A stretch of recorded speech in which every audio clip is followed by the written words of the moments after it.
The Hall won in both elections.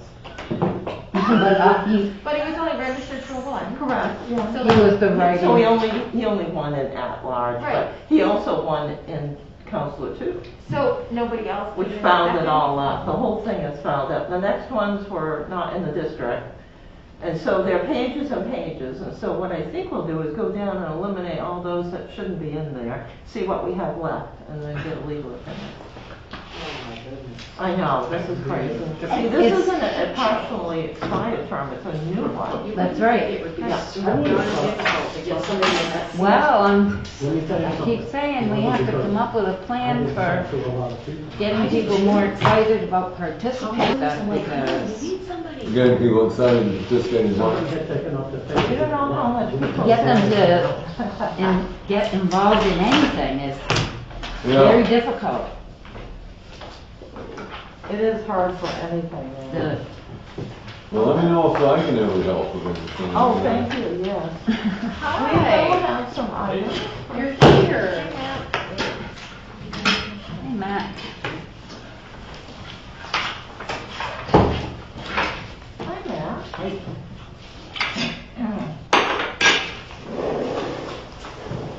Are you no name today, Matt? I'm no name He today. is, I searched every desk, his is gone, but I found your second one, so you. I saw that, now I have It two. just showed up, I had taken everything under the desk before, so it must have been in something. Oh, So that's this is so now cool. in something, but his nameplate was gone too, so I had to put a nameplate there.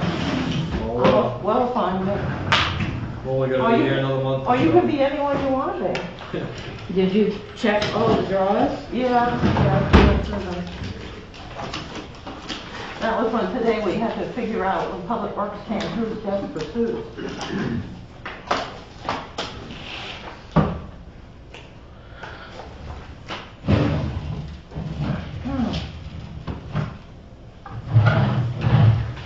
Did you say Tim was not gonna be here tonight? That's Tim is correct. not He has to here. work. He's working.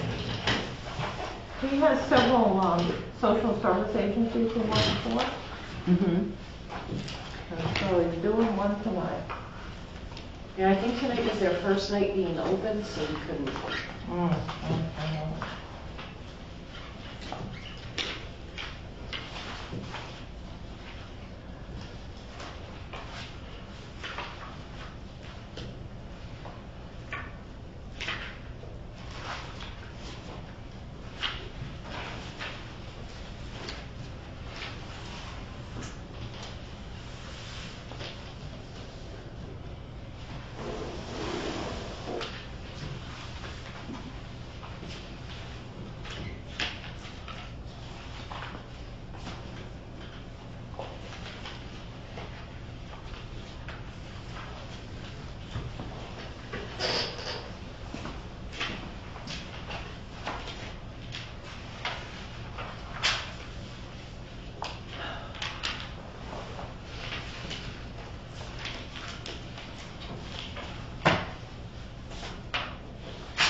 Does somebody else need a copy of the Timbro explanation? Because I ended up with. Okay, I made Ready that one? extras, I made extras. Okay. I probably gave you Tim's. Wanted to make sure that I wasn't. Probably not. If you understand it, would you please fill me in? It's the closest I can get to something. It's pretty much what we had talked about in the peace meeting as far as the. Yeah, it was trying to get the Bits and measurements. pieces. I don't mind talking about it, but I'll guarantee you I'm gonna confuse people. Read what I Well, put this is, down. I mean, tried this to is make much the better to simplest one. understand. I tried to make the Looking at that simplest. makes, It's pretty simple, we're just gonna swap them a little bit. but I mean, Yeah. right, and that isn't what we were trying to figure out how to read the map and where's what, you know, what is where. Don't try to do that. No maps. Problem is no maps the town and Trubro have from DEP, the town, and what they're putting together all match up. That's the industrial park for you. maybe we won't have to deal with anything out there again. Well, that was the one that we didn't delve into. I told you it was very complex, more complex on the other side. I didn't realize it was this side.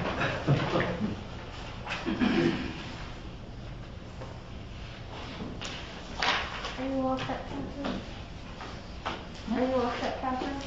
We'll be in a moment. Okay. Unfortunately, I dropped everything coming down. Oh, okay. I'm rearranging very quickly here. No There's problem. been too much of a rush. People are banging on all parts of the building here. All right.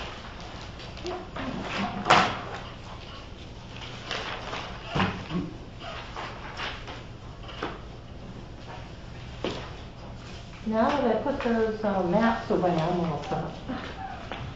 Okay. All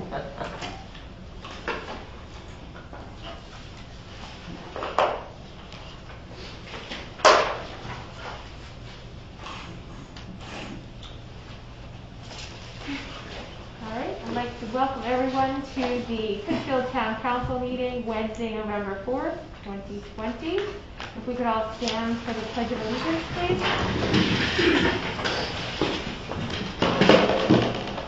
I pledge allegiance to the flag of the United States of America and to the republic for which it stands, one nation, under God, indivisible, with liberty and justice for all.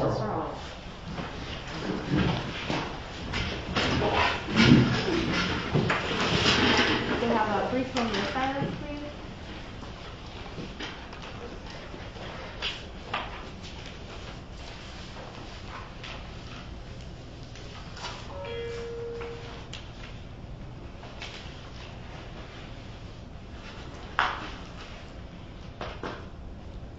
Thank you. Welcome, everyone. And the next item is adoption of the minutes of the regular council meeting held on October 20th, 2020. I move we adopt the minutes as presented. Second? Thank you. Councilors, did you see any additions, deletions, corrections need to be made? Not hearing any, those minutes will stand. All those in favor of adopting the minutes of the regular meeting as presented, please say aye. Aye.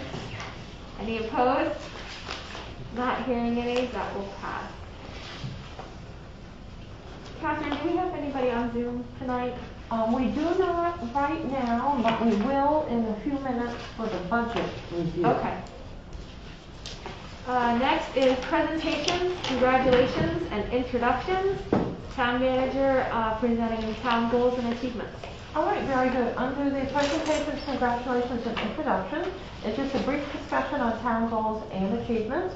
There is a copy in the budget book and copies down here on the table, as well as upstairs in the front area for the town departments' goals and achievements. So each year we go through an exercise in which the departments submit what their achievements are for the current budget year, which would be 2020, and then their town goals, which is for the year 2021. And so in that package that the council has received and the copies that are on the table, we've got goals for a number of departments. So I'll note just very briefly, I'm just going to skim down through a few of these. I'm not going to read them or anything, but basically we had accomplishments submitted by administration, animal control, code enforcement, and building inspection, finance, fire department, general assistance, highway, library, recycling center, transfer station, sewer, and water.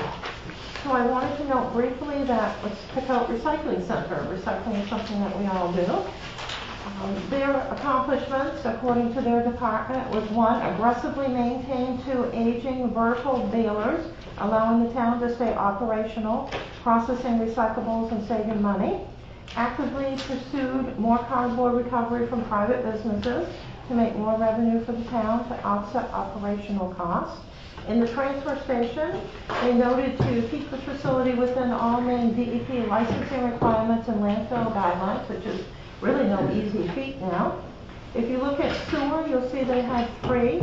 Talked about raising the manhole covers on Honeywell Avenue for the state paving project. This is a great achievement because normally we're not given a lot of time for the projects. This time we got it done way ahead of time, and then the project got delayed. Then not the normal procedure. Usually we would get 3 days, they wouldn't get done, and then we'd have to fix them afterwards.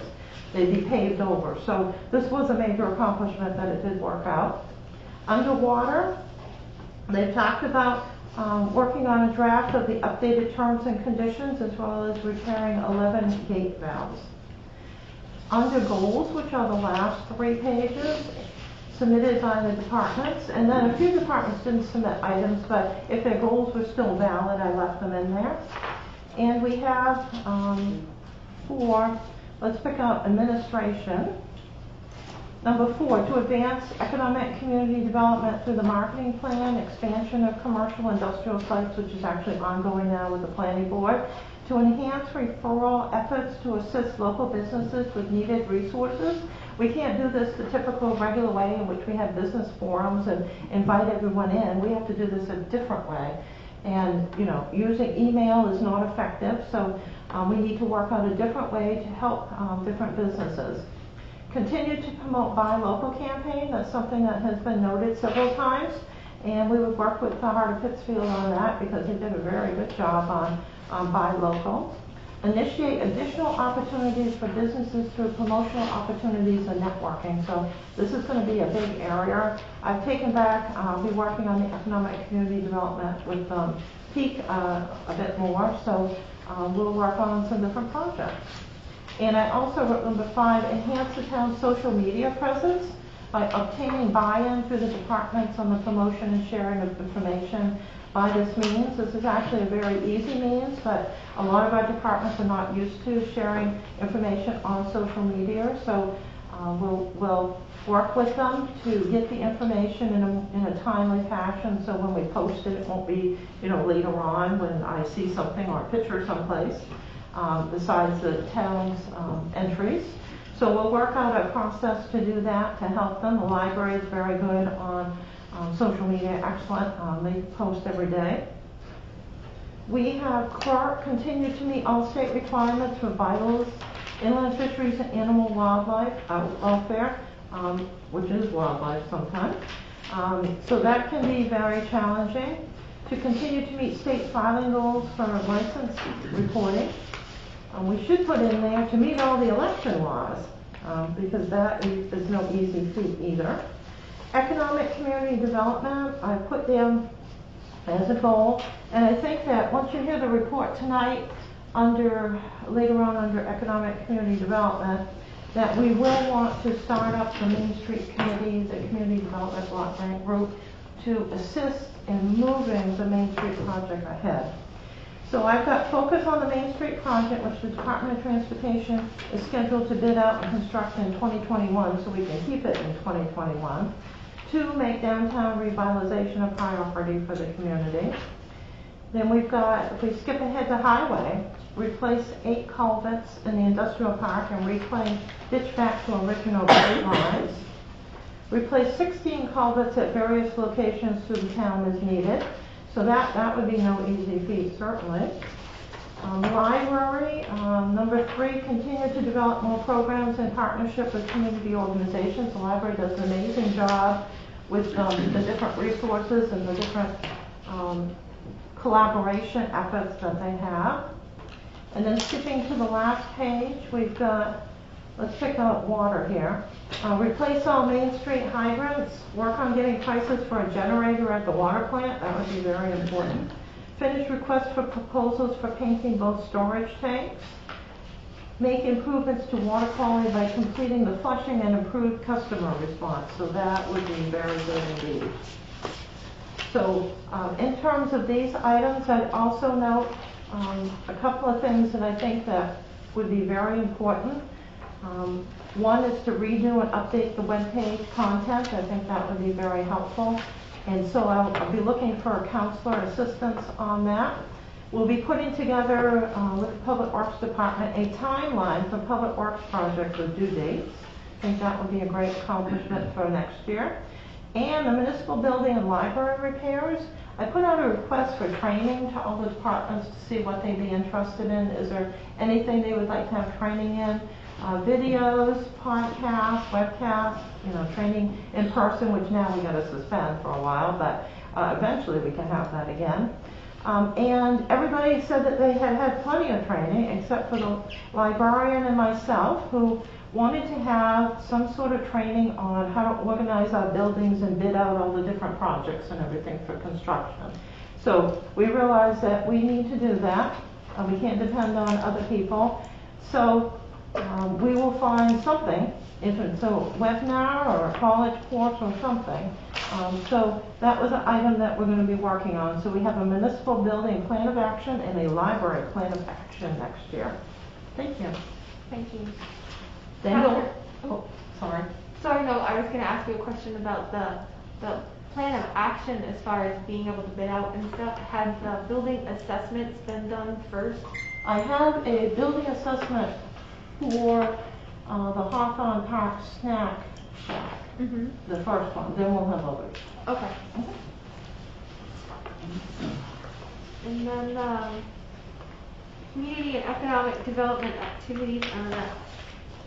So the first item is just to announce the Celebrate Small Business Saturday on Saturday, November 28th. And this basically started with American Express over 10 years ago now. But is an opportunity in between Cyber Monday and other activities and days of interest so that the small businesses could be promoted. I think Black Saturday and Cyber Monday.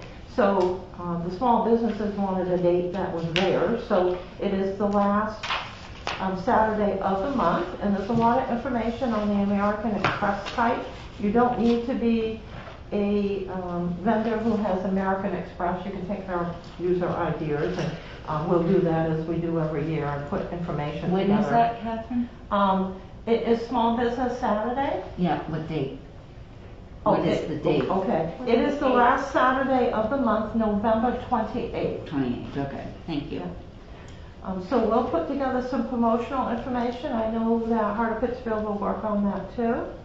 I just wanted to note quickly a couple of items, and then we'll turn it over to Mike Gray from Peak to discuss the last meeting.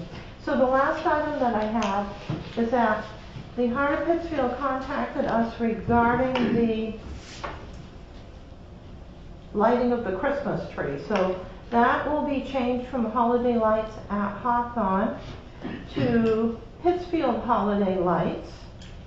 They will have a lighting of the tree with taped music, hopefully by students at the gazebo. So we'll have to see how that will go as we get closer to that day. And they're talking about a parade in which the cars will follow the emergency vehicles through town from the gazebo to Somerset Lights, in which they have the Gowers on Somerset Avenue. You know that they have a major light event there. They'll be asking folks to participate in listing all their homes that are decorated with lights and wreaths through the town to form the parade route. So that is an event that we'll be putting information on the website on. And what's the date of that? Yes, that would be the first, they didn't write the date in here, but it's the first Wednesday of the month in December. So if we check the calendar, The second. okay, so that will be the day. Usually it's at 6 o'clock. So we'll get all their information together so that we can find out how this is going to work during a pandemic. And then last but not least, the Hoops and Drains Farm, which is Mr. Bean, who is working with the Maine Cannabis Consultants, has agreed that he'll wait till next year until we can do a full review. They do appear to want to come to the council meeting. This is a project that we did refer to Peak, and I did put some information together as the whole cannabis situation has changed drastically from what I looked at back when it was under review. So there are quite a few different interesting options. So I will put that together for Peak, but they are more than willing to wait until 2021 based upon our schedule. And frankly, if anyone were to actually work on this and go through the whole process, it would take till 2021. and it would take multiple months, definitely. All right, so thank you, and then we'll turn it over to Pete, in which Mike Gray, Director, our Vice Chair, is here to make a report. Thank you, Catherine. First of all, I'd really just like to offer up my feelings of opportunity about the town of Pittsfield. You know, we've had discussions about economic development over the years, and we've had our ups and downs and lows and highs. But I gotta tell you, we are ready right now to be turning the corner. We've got Puritan with 2 large operations coming in. Walpole is expanding to our benefit and maybe a couple other towns' detriment. But that's just the way things work out. So the way things are going right now, I think our future is wide open. I mean, we are right on the verge of grasping everything. And, you know, from an infrastructure, that's what we're gonna have to concentrate on. So let me kind of filter in now with some of the things that Pete discussed on their October 21st meeting. I think the councilors all have that explanation of what Pittsfield Solar needs to trim for trees, and it's basically about 3/4 of an acre. But because of the wetland areas, we have to do kind of a swap, if you will. It's not your typical swap that you would look at if you were just doing it somewhere else. DEP does give a benefit for a solar farm, so it's really beneficial for them, and it's not going to hurt us at all. I will tell you that I did have a discussion, and for those who attended the Pete meeting, don't be offended, because I've been doing a lot of stuff that you have no clue about right now. I did talk with Chimbro about that additional lot out there. It became quite apparent to me that, you know, it's a white elephant. Because of the wetlands and because of the right-of-way, which probably would go right into Sonico where they park their trucks now. Very little use we could make of that. So I had a discussion with Chimbro, asked them to take a look at it to see if it would be beneficial if the town were to sell that to them. Lauren Walsh went out and looked at it with a couple of the other engineers. And Pete Vigil got back to me and said, you know, it's of no use to us whatsoever. So they came to the same conclusion that I did. Now, the other issue is that some of you will remember, and I'm going to ramble on for a while, so some of you will remember about 1.5 years ago, I talked about Verizon wanting to relocate or locate a tower somewhat near the center of Pittsfield, and they had actually looked at the lot over by the old potato house adjacent to the football field. That deal fell through, so beginning of the week I talked with the Verizon folks, and they are actively looking for another spot in Pittsfield right now. So that opens up some other opportunities. If they were to locate on a town-owned property, then that would be a source of income for, you know, a fairly long period of time. Not a lot of money, but hey, every bit helps. Which brings me back to that lot out behind Sonico.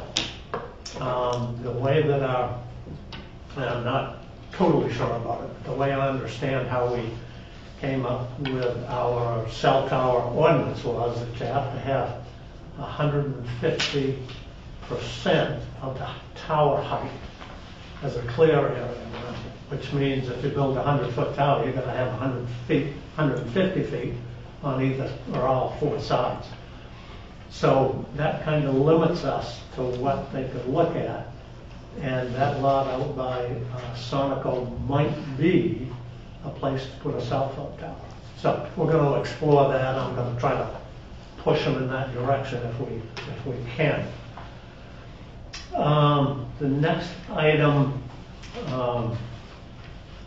some of you will remember 2 or 3 years ago now that MCI had talked about closing Stinson Avenue and redoing their campus and making a horseshoe road coming in by the Baptist church, making a horseshoe and then exiting out by their admin house, the Chincat house. For a lot of reasons, that didn't go all that far. I had several meetings with MCI, and then all of a sudden it got dropped and hadn't heard anything from them.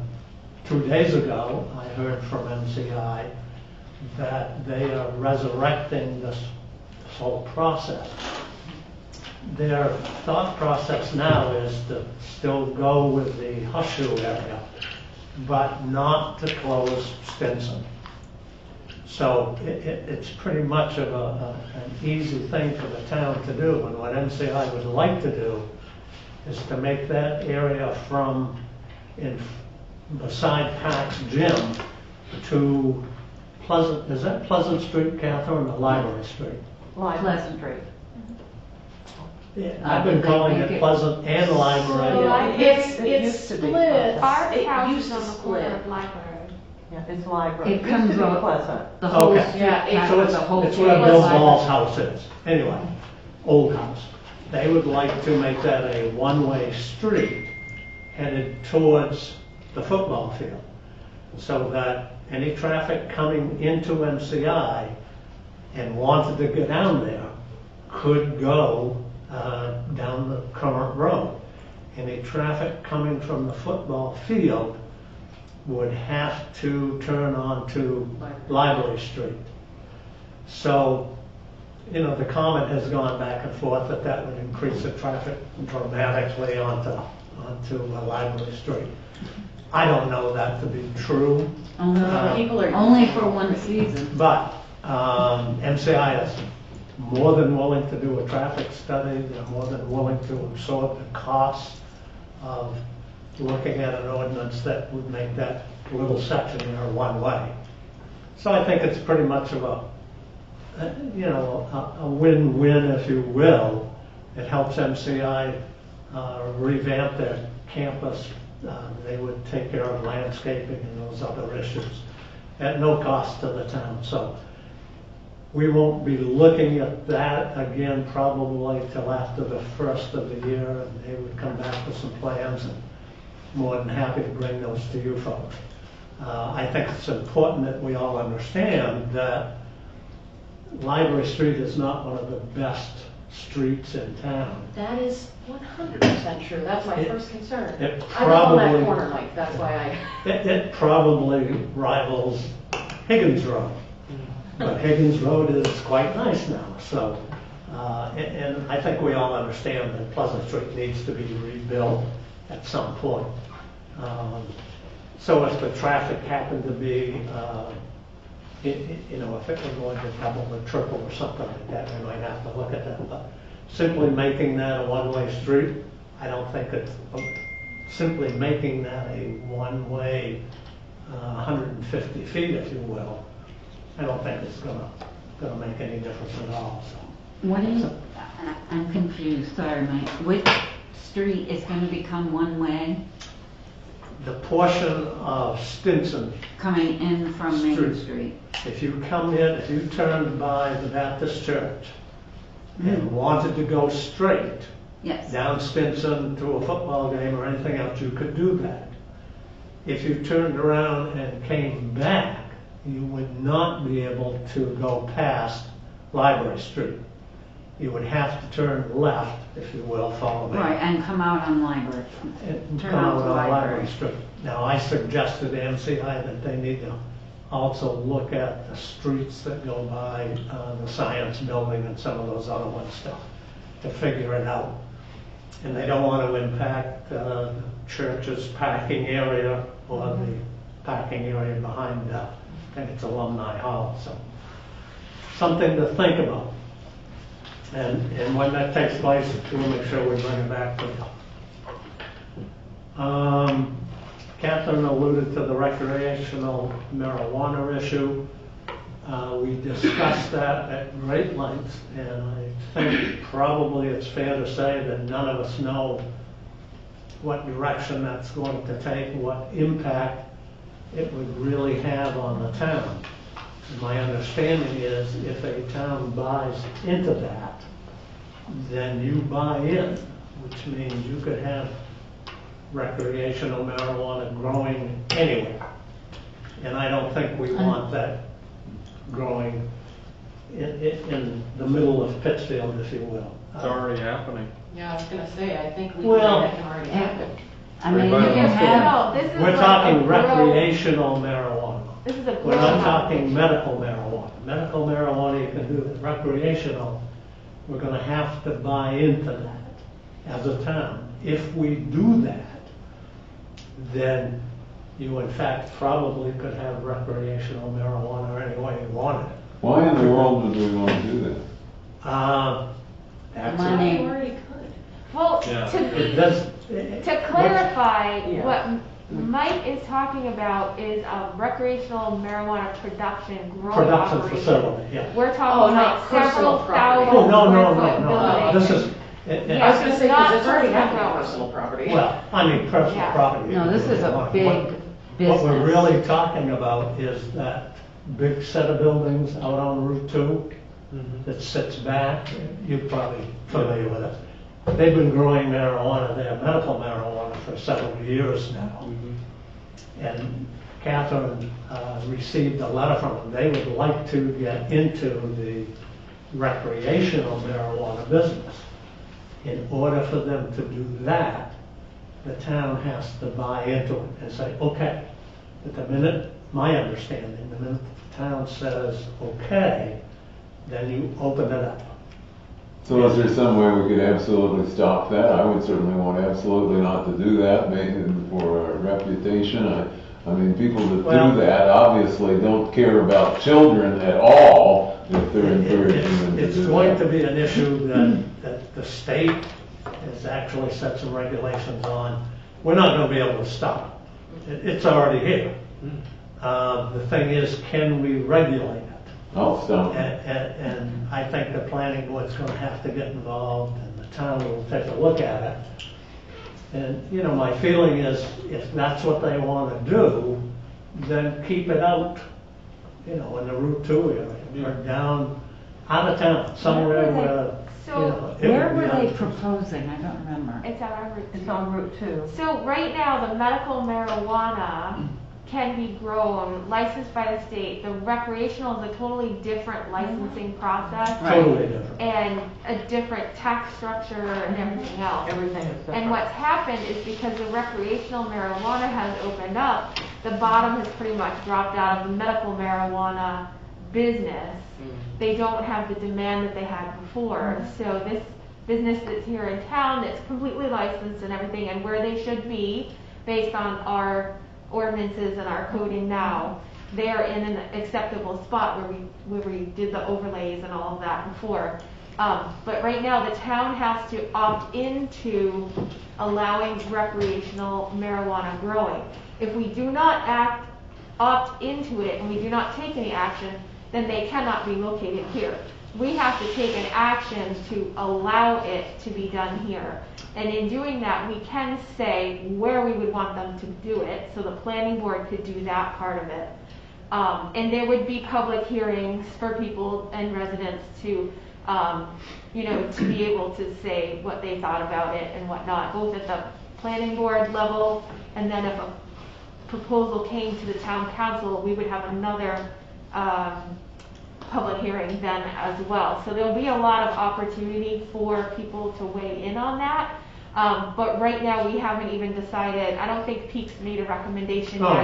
no, We didn't we're- really want to touch it until, I think we're far, we're a year out Yeah. before making any kind of recommendation. And even the folks that we were discussing had sent a letter to Catherine and said they're not really ready to step up to the plate and tackle this. And I think The what they're company doing. themselves. Pardon me? They're just setting out feelers right now. Yeah, what they're Right. doing is taking a look at the market. They've hired a consulting firm. So when they come to the town with their proposal, it's going to be quite a package, I suspect. So that's somewhere down the road for sure. The other thing, we did see a video clip. It's about a minute and a half of the promotional video for Pittsfield. Yay. I haven't figured out yet. I have a copy of it. It's an email thing with a password that came from Black Fly Media. I'd be more than willing to share it. I just don't know how I could have shared it here tonight. I don't think we're supposed to. Well, nobody Gary? said, Yeah. Gary said not to yet. he didn't say that to me. Oh, maybe he just told me not to. I don't Well, know. I frankly, I thought it was very well done. It is very well done. It's It's a really not the good final start. product. It Yeah. involves several families with small children. Yep. It hits the educational aspect of the town. I thought it was well. Where it's was a- it shown? Pardon? It's on the Black Fly Media YouTube channel, and it's a proprietary clip until they release it. So Yeah. they give us a password to look at it. So it's a teaser, if you will. It's going to be something that would be put out until they get the big one. So Gary estimated that probably within 2 or 3 weeks, we would have the finished product. So I'm guessing by the 3rd week of November. And It'd if be not, great if we got our TV up in here, we could show it at the next council meeting if it's If we ready. know it's going to be ready for that, I'll bring it in. Okay. Just let me know.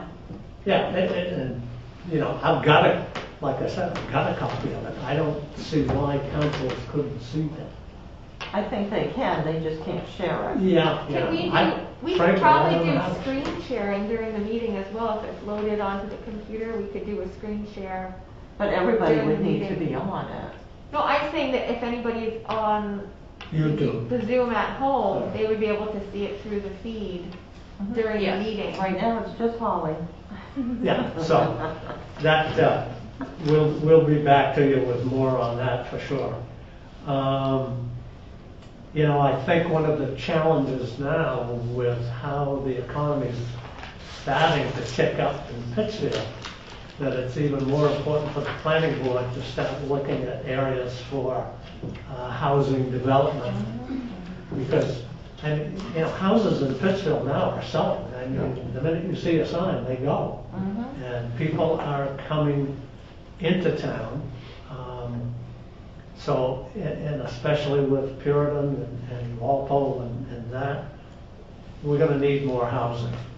But it needs to be done in a methodical manner so that you don't have sprawl, if you will. And the planning board, I'm pretty sure, is taking a look at that. I don't have any updates on the theater. I think that's going to be a long-term challenge.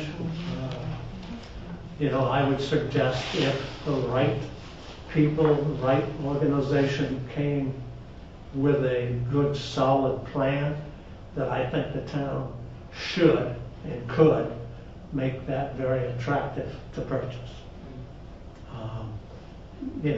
Really enough said on that. I would hope that, we're not gonna sell that thing to somebody who's gonna tear it down and make a fast food restaurant or something like that. So we'll see where that goes. And I'm sure the realtors are working diligently on that. I know Catherine was looking at getting up on Facebook and some of the other social media.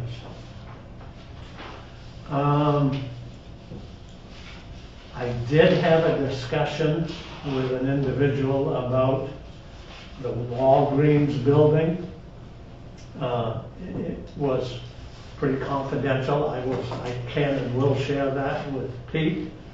I can assure you right now that it will never be a fast food area.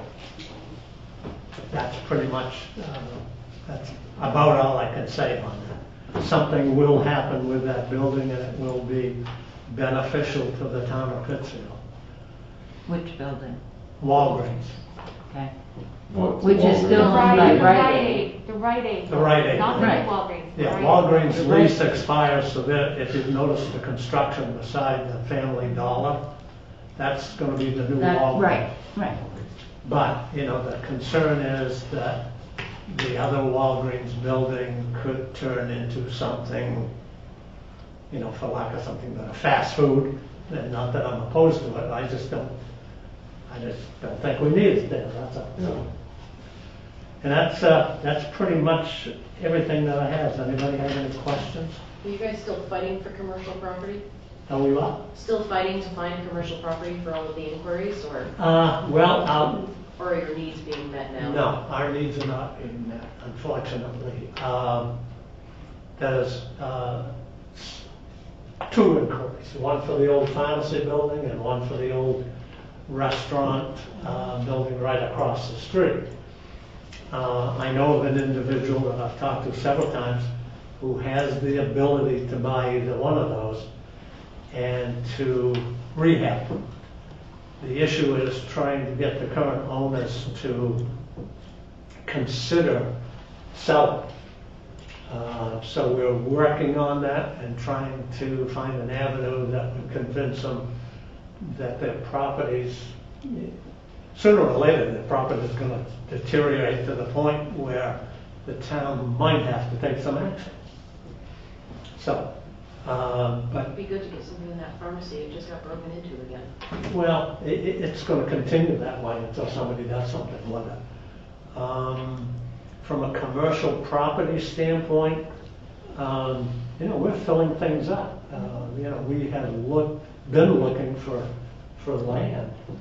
And, you know, there's a couple of pieces that would be very advantageous, but the owners see no reason to sell it. So our challenge is to convince them that for, you know, the greater good of the town, they ought to do something with it.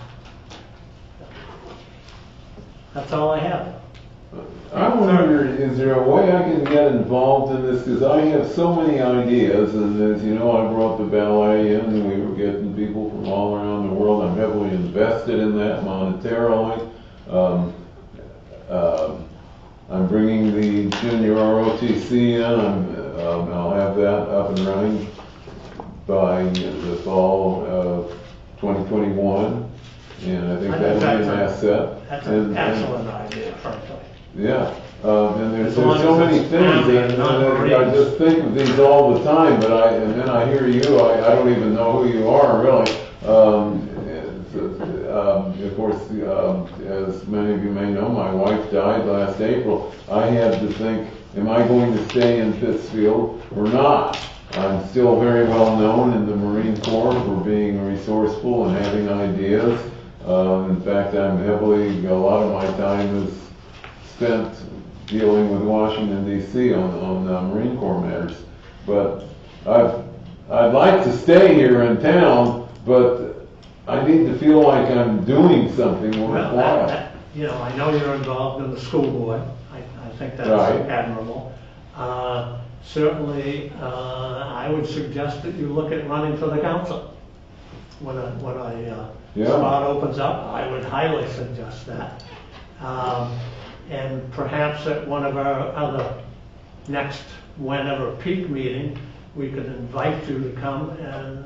Please do. Shall I give you my cards? I know exactly where you live, sir. Okay. Not a problem. Now, the Well, just knowing where I ROTC, live isn't gonna help unless you're gonna, if you would bring an Army ROTC, I would be much happier, but if I bring what? bring an Army ROTC. Oh, that would make you happier. That would make me happy.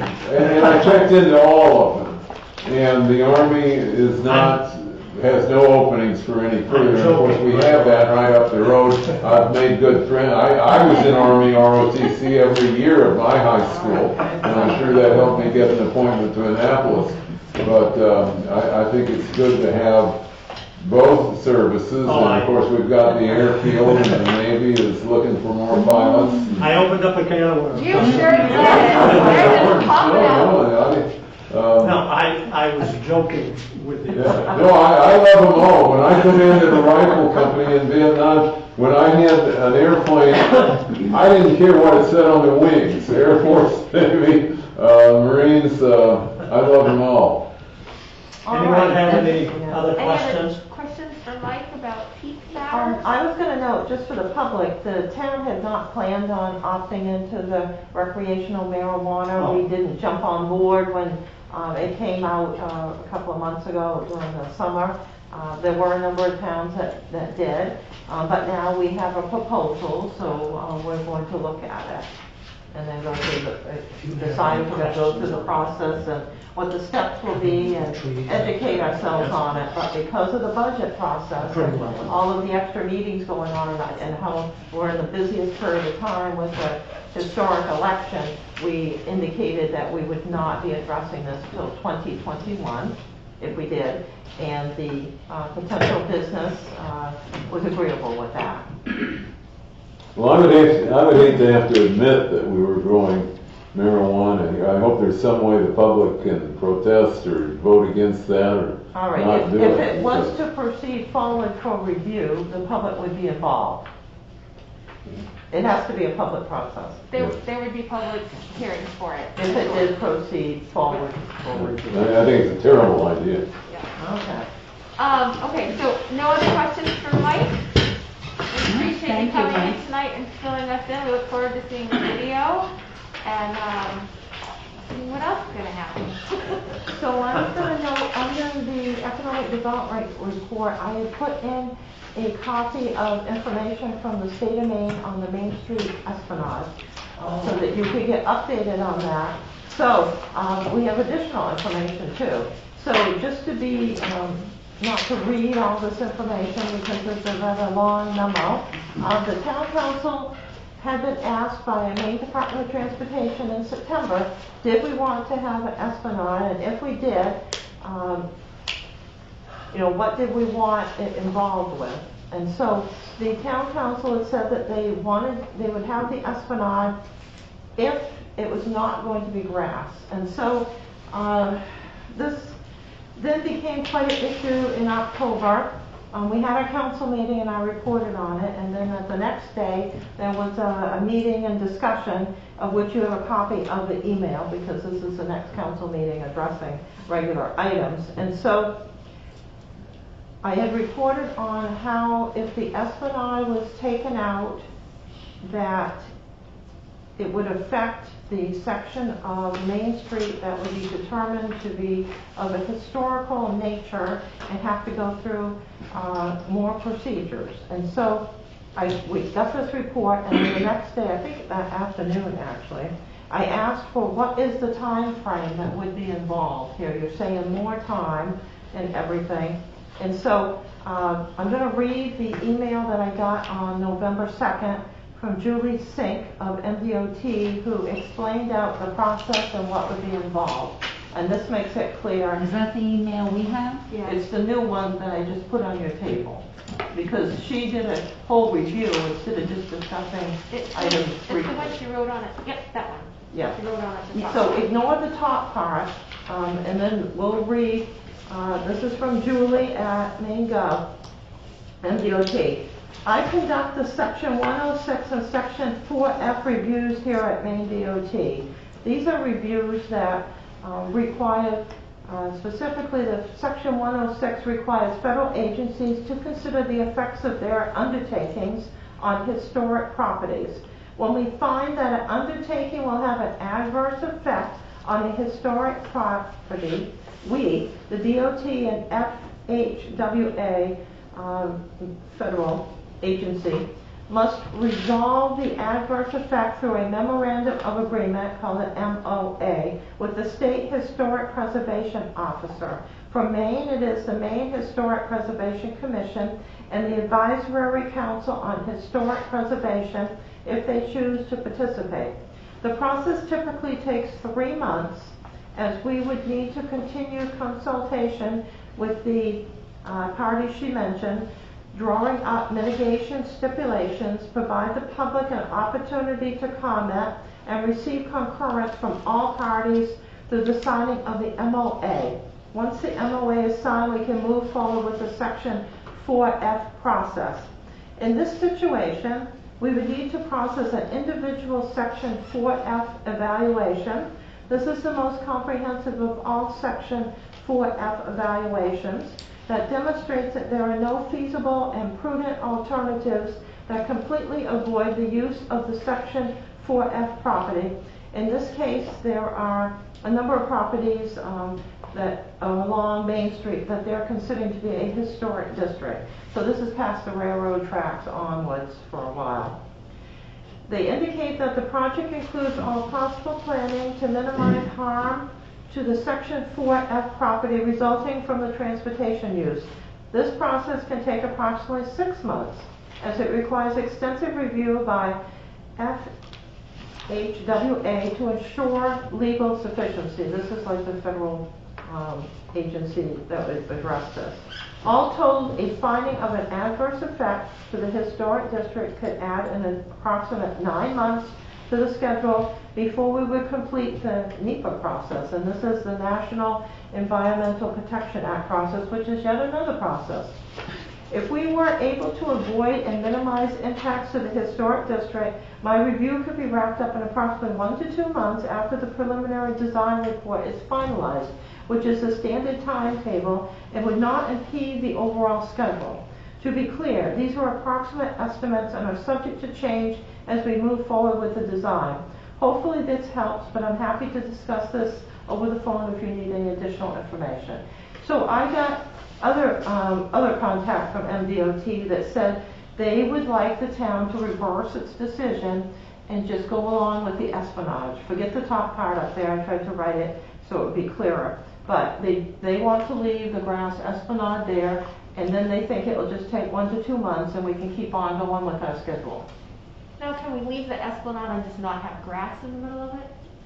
They have indicated, and Because that was the concern, is we have to then maintain that grass. that was the report at the last meeting in which they had found no materials that could be put down. They can't put concrete all the way down, that would create more problems. You can't put little bricks down all the way up through there, because that would be very expensive. And so they've indicated it needs to be grass, and it needs to remain. If it doesn't remain, and we want to keep with the original decision and stick with the esplanade, your first one was the esplanade would be non-grass, and they can't find any materials and said they're not doing that. And then you said no esplanade, and if we take out the esplanade, then we're going to end up with this lengthy process, which will delay And not the be able project to start until so this will get pushed. 2022. 22. I feel like we're being held hostage over a sidewalk. Exactly. Oh, Exactly. I understand. You should have seen the email that I got, telling us we had held up the project. Well, on 11/4, I got my answer to the question from October 21, so we did hold it up a few days. It's October 2nd to October 4th. The holdup has been a very lengthy holdup all along. But to get back on and not track on here- our part I know. either. Oh, that's clear, and they have indicated that. But at this point, they need to proceed forward. They have suspended all design until they would like us to reverse our decision. No. It's gonna be 100 years before this ever changes again. We know what it's gonna look like. My opinion. Hold our guns. What are you saying? You're going to be adding reverse another our 9 decision? months to the project. Funding may not be available. I mean, I don't like what they've done. I mean, we pretty They much. are holding us They hostage didn't like the decision. if we want to get it done. They didn't like what we had to say, so they pulled out the big guns. What's interesting to me about this whole process is they asked us. I know. And then they did not, and then if they we tell us we couldn't have can't. had it, why did they bother asking? I know. Exactly. I And understand. now we have to have the Federal Highway Administration come in and do an evaluation because It's ridiculous. This I- is I- absolutely Yeah, ridiculous. I think it's because it's considered to be a historic district, and I think that we're stuck. how did that get decided? It's the other side of the railroad tracks that's, Yes, not the The downtown historic area. district, not the downtown. Correct, yeah. Yeah, but the downtown doesn't have the Esplanade, so it doesn't even matter. Correct. The area where we want to remove is what they've decided, but how does that get decided? I guess that's what I don't It's there. understand, that it Yeah. wasn't historical, then they asked us what we wanted to do about the design, we told them, and now it's Well, historical. I think it was historical, they just didn't realize it was. Actually, I And we remember did, years and ago when we I was shouldn't have been working. asked what to do, because we wouldn't have known the information to make a decision. We couldn't make an informed decision, Right. because we didn't know all the items. So this is, in a typical state process, has unwinded here, so we can see exactly what's going on. So I don't like esplanades, I've tried to not have them, but when we did the School Street sidewalk project, we had to leave that one there to get the money. And that was not this process, it was an entirely different one from MDOT. But that's basically, we're gonna lose the money. If we say we're not gonna reverse our decision, then they will drag this out another 9 months, 10 months. We're looking at 2022, is that money still gonna be there? Well, I don't know if it will be. Look Yeah, at the that's right. issues with the state budget. I don't think anyone can guarantee that, including the individuals we're dealing with.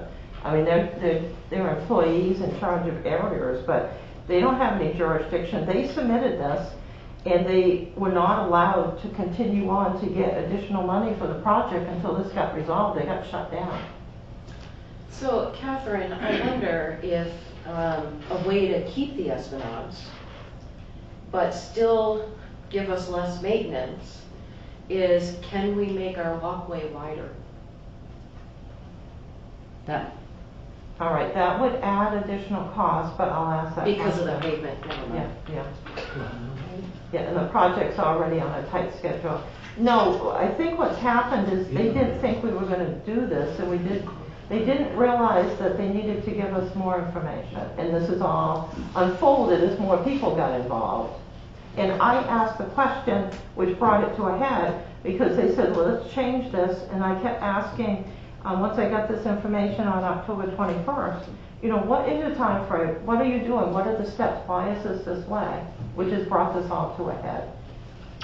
Catherine, and I just don't understand what is so important about a strip of grass.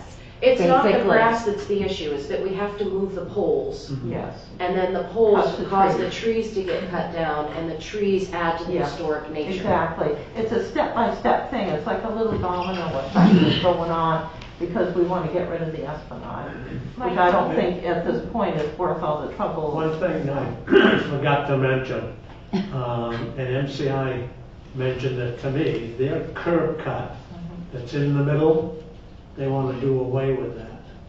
So I suggested that they talk to you, Catherine, and you could relay that to the state, because you want it done sooner rather than later on their engineering design. Okay, good. Thank you.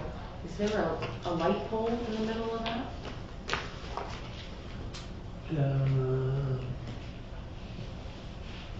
I can't remember, I'm trying to picture it. There's a sign. Just their Two- sign. Yeah. Okay.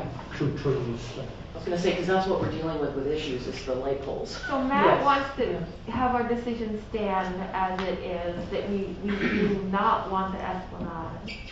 I So we would agree. be making those changes. We've already waited like 2 years now, so what's another couple more months at this No, point? it's 9 months at least. 9 months. At least, which puts them into What a different they'll do budget is they'll cycle. drag it out and we'll be doing this in 2022. I thought Maybe. you said in the letter, she said it would only take her 1 to 2 months to do If that we report. if we'd Yeah. reversed our decision, Yeah, if we go with what they're recommending now to Leave get the the project estimate. moving Esplanade. forward, it'll be 1 to 2 months as an estimate. Hmm. Yeah. It's 9 months at least, and they can't guarantee that. See, they tried to push this through, up the chain to get more money for the project, and they were stopped because because we asked this question. of this issue. Well, no, because we got this issue, and they were waiting to go, they didn't have the plans finalized because they were waiting on changing this since October 21. Just my opinion is it's like something we're gonna have 100 years plus, theoretically, and we don't wanna just like rush into this because and I understand we don't wanna lose the money either, but that's just my opinion, that we don't wanna, give out on what we really want and then kinda deal with our choices 100 years from now because we didn't wanna wait a few months. I know that, But I understand.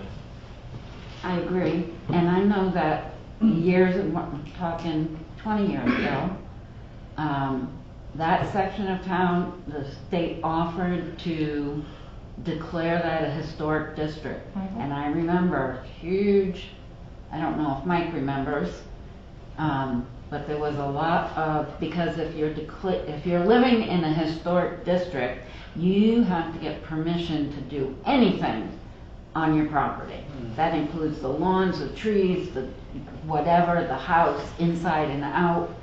And that community decided they did not want to go through that.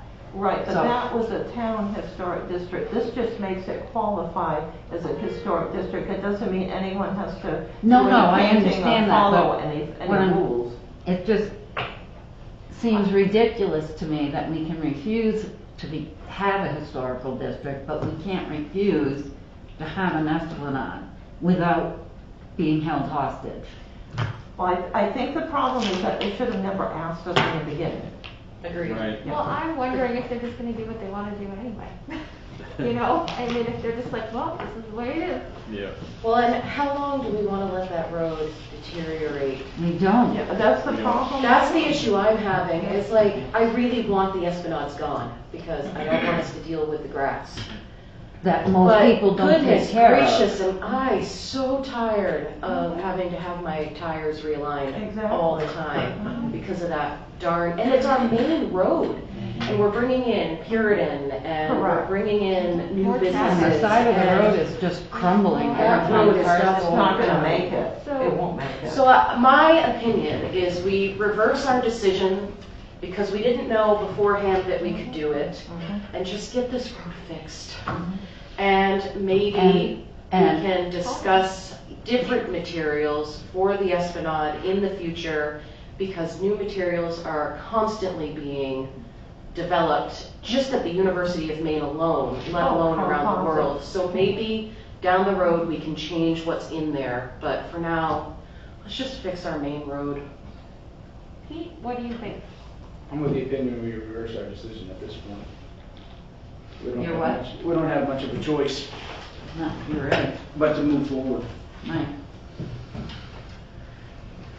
So, I agree with you guys that, I mean, I don't as like much it. as I wanna agree with Matt and say, no, this is the way we want it, and this, we're gonna have to have it, and this is how we want it to be. I do think that just saying, fine, have the Esplanade, and, you know, if the grass happens to die at some point, and we have to like cover it with gravel, or we can't get it to grow or something, you know, that would be sad.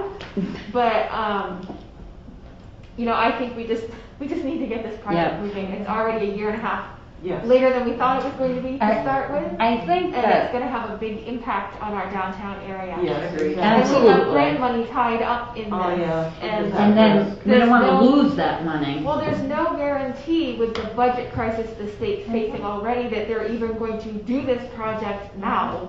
So we might as well do everything we can to get it Yes. started, because if they're gonna start it, they're gonna finish it. You know, if they're Right. gonna go through all the design and everything, they're gonna do that project versus another one that might come along later on. Yeah. So Let's get that money allocated. That's right. begrudgingly, Grab it. I would agree to that, but I think the letter that goes back to the state needs to have strong language that, you know, we feel we're being held hostage. We agreed, we are gonna reverse our decision, but we feel that in doing that, we're being held hostage. So fine, but we don't like it. Yes. I think there We're gonna do really- it because I we think wanna there do should be road, but we're strong really upset that language. this was. There should be Yeah. strong Families. language in Yeah. the letter that goes back that tells the state, So do we have to do a motion? we have our Catherine? own, No, as long as by consensus you agree, because the first decision was consensus. I think we're consensus. Yeah. All consent. I think- Begrudgingly, I think we're what just gonna have to go What we do ahead. from now on, if they ask for another decision on something, we're gonna say we need all the facts. Yeah. We're not reversing our decision. right, Yeah. And, absolutely. and I'm suggesting to move this along, that we start up that little CDGB Main Street Committee.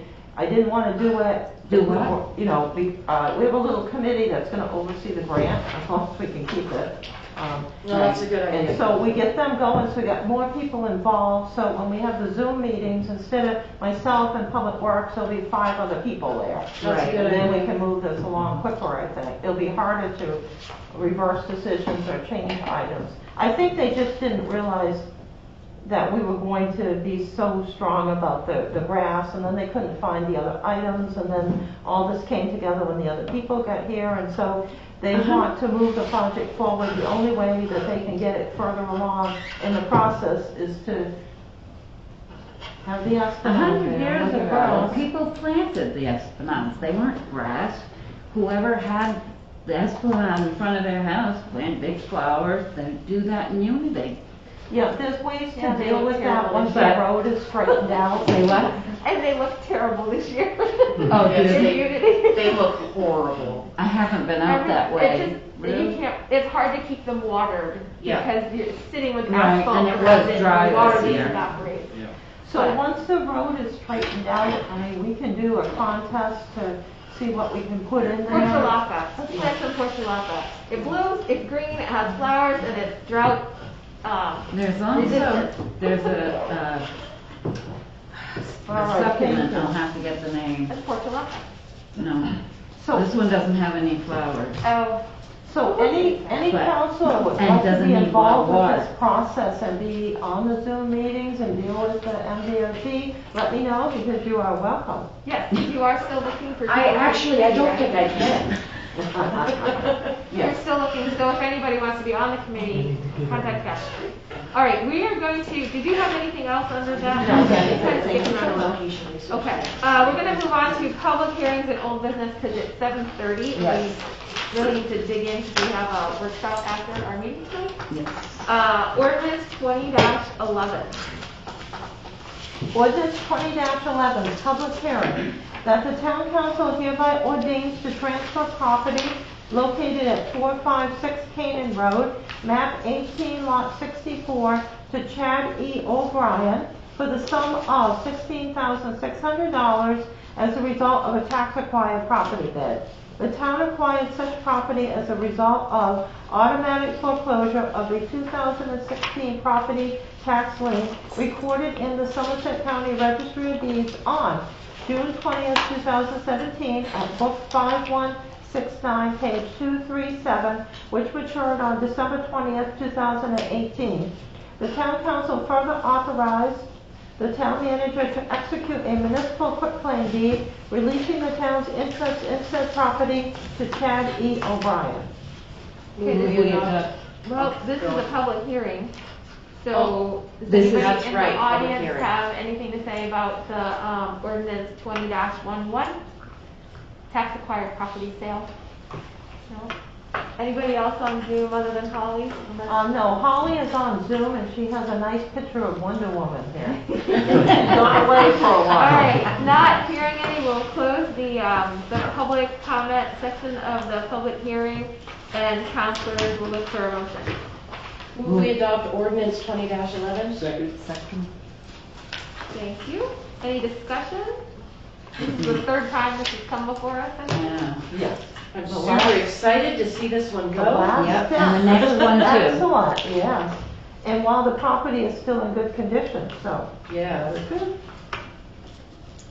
Any other discussion, counselors? Okay, all those in favor of passing ordinance 20-11, please say aye. Aye. Any opposed? Not hearing any, that will pass. Ordinance 20-12, public hearing. Ordinance 20-12, public hearing, that the town council hereby ordains to transfer property located at 132 Paltoma Avenue, map 23, lot 5, to Tanya C.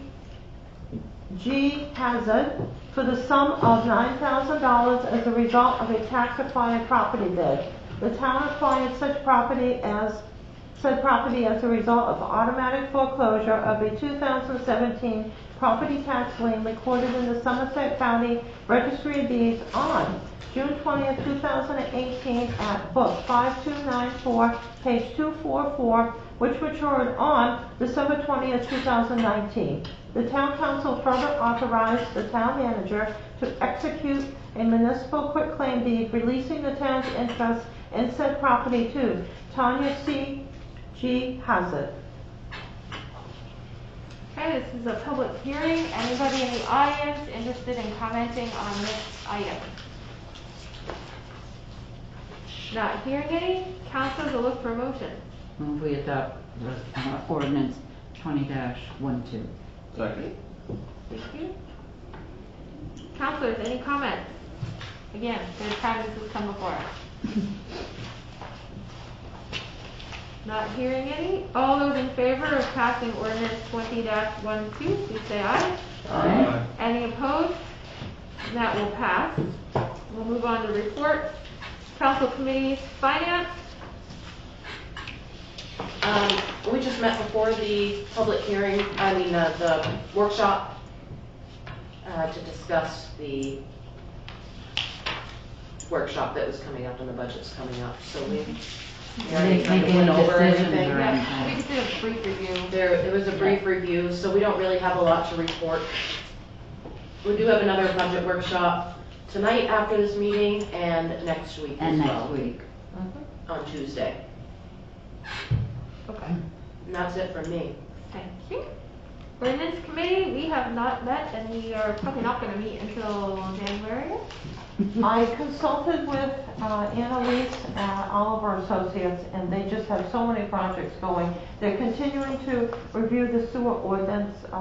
They're getting ready on the water terms and conditions, but I think with their schedule, that when they become available, it's going to coincide with the budget hearing. So if it can get done before then, we'll schedule them. If not, then we'll wait. Okay, I like that plan. You like that plan, Matt? Sure. Yeah. That I won't sounds be like here. Pete. Works for me. Oh, let me rush You're that gonna miss the through. water sewer agreement. I now. hope so. I could rush that through for you. You don't look very sad. Recycling committee, Tim is not here, but they are not having any meetings scheduled for the rest of the year. Board and committee updates by town councilors and town manager. I believe Catherine is the only one that has anything here. Two reports. Number one, the new Recreation and Parks Committee had planned to meet tomorrow evening at 6 p.m. I've heard that several members might not be able to attend. They asked for some other dates last week. I provided those when the room would be available. I'm not sure if they will change the meeting or not. I haven't heard back yet. They're working on trying to work out a schedule. So that would be advertised on the town website when that is decided. If they will be meeting tomorrow evening, if not, I'll change that on the town website on the events page so that people know when the revised date is. And if they're meeting, then they'll be meeting. And then the airport committee is going to be meeting in the near future to go over the airport lease structure that is in existence now and review what other communities have, and then make a proposal to the town council to become in effect in 2021. Do you Are know we- when that meeting's gonna take place? I can they don't have a date as of yet. They're working on it. People's schedules are just not good. I'd be interested to know. Yes, I Aren't you our figured you would committee be. liaison for What's the that? airport committee? I thought we pegged that on you at the meeting because you asked the question. He did a little smile thing, but I don't think we ever accomplished He's never been Trying to order him anyway. it. If you're gonna be there anyway, you might as well be. Yeah, we should probably all know about that.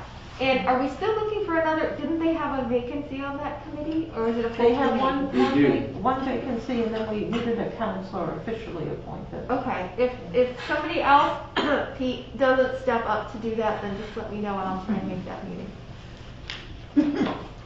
Come on, Pete, you know you want to. I got too many commitments, I do want to.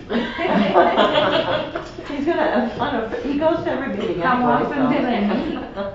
I like to Not reserve, often. I like to reserve the ability not to be The there. first time I heard of an I know. airport. As needed, they meet as needed. Yeah.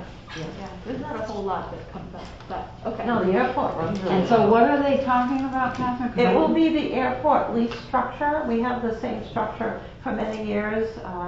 So it will be what the cost of the leases are, which is in the leases.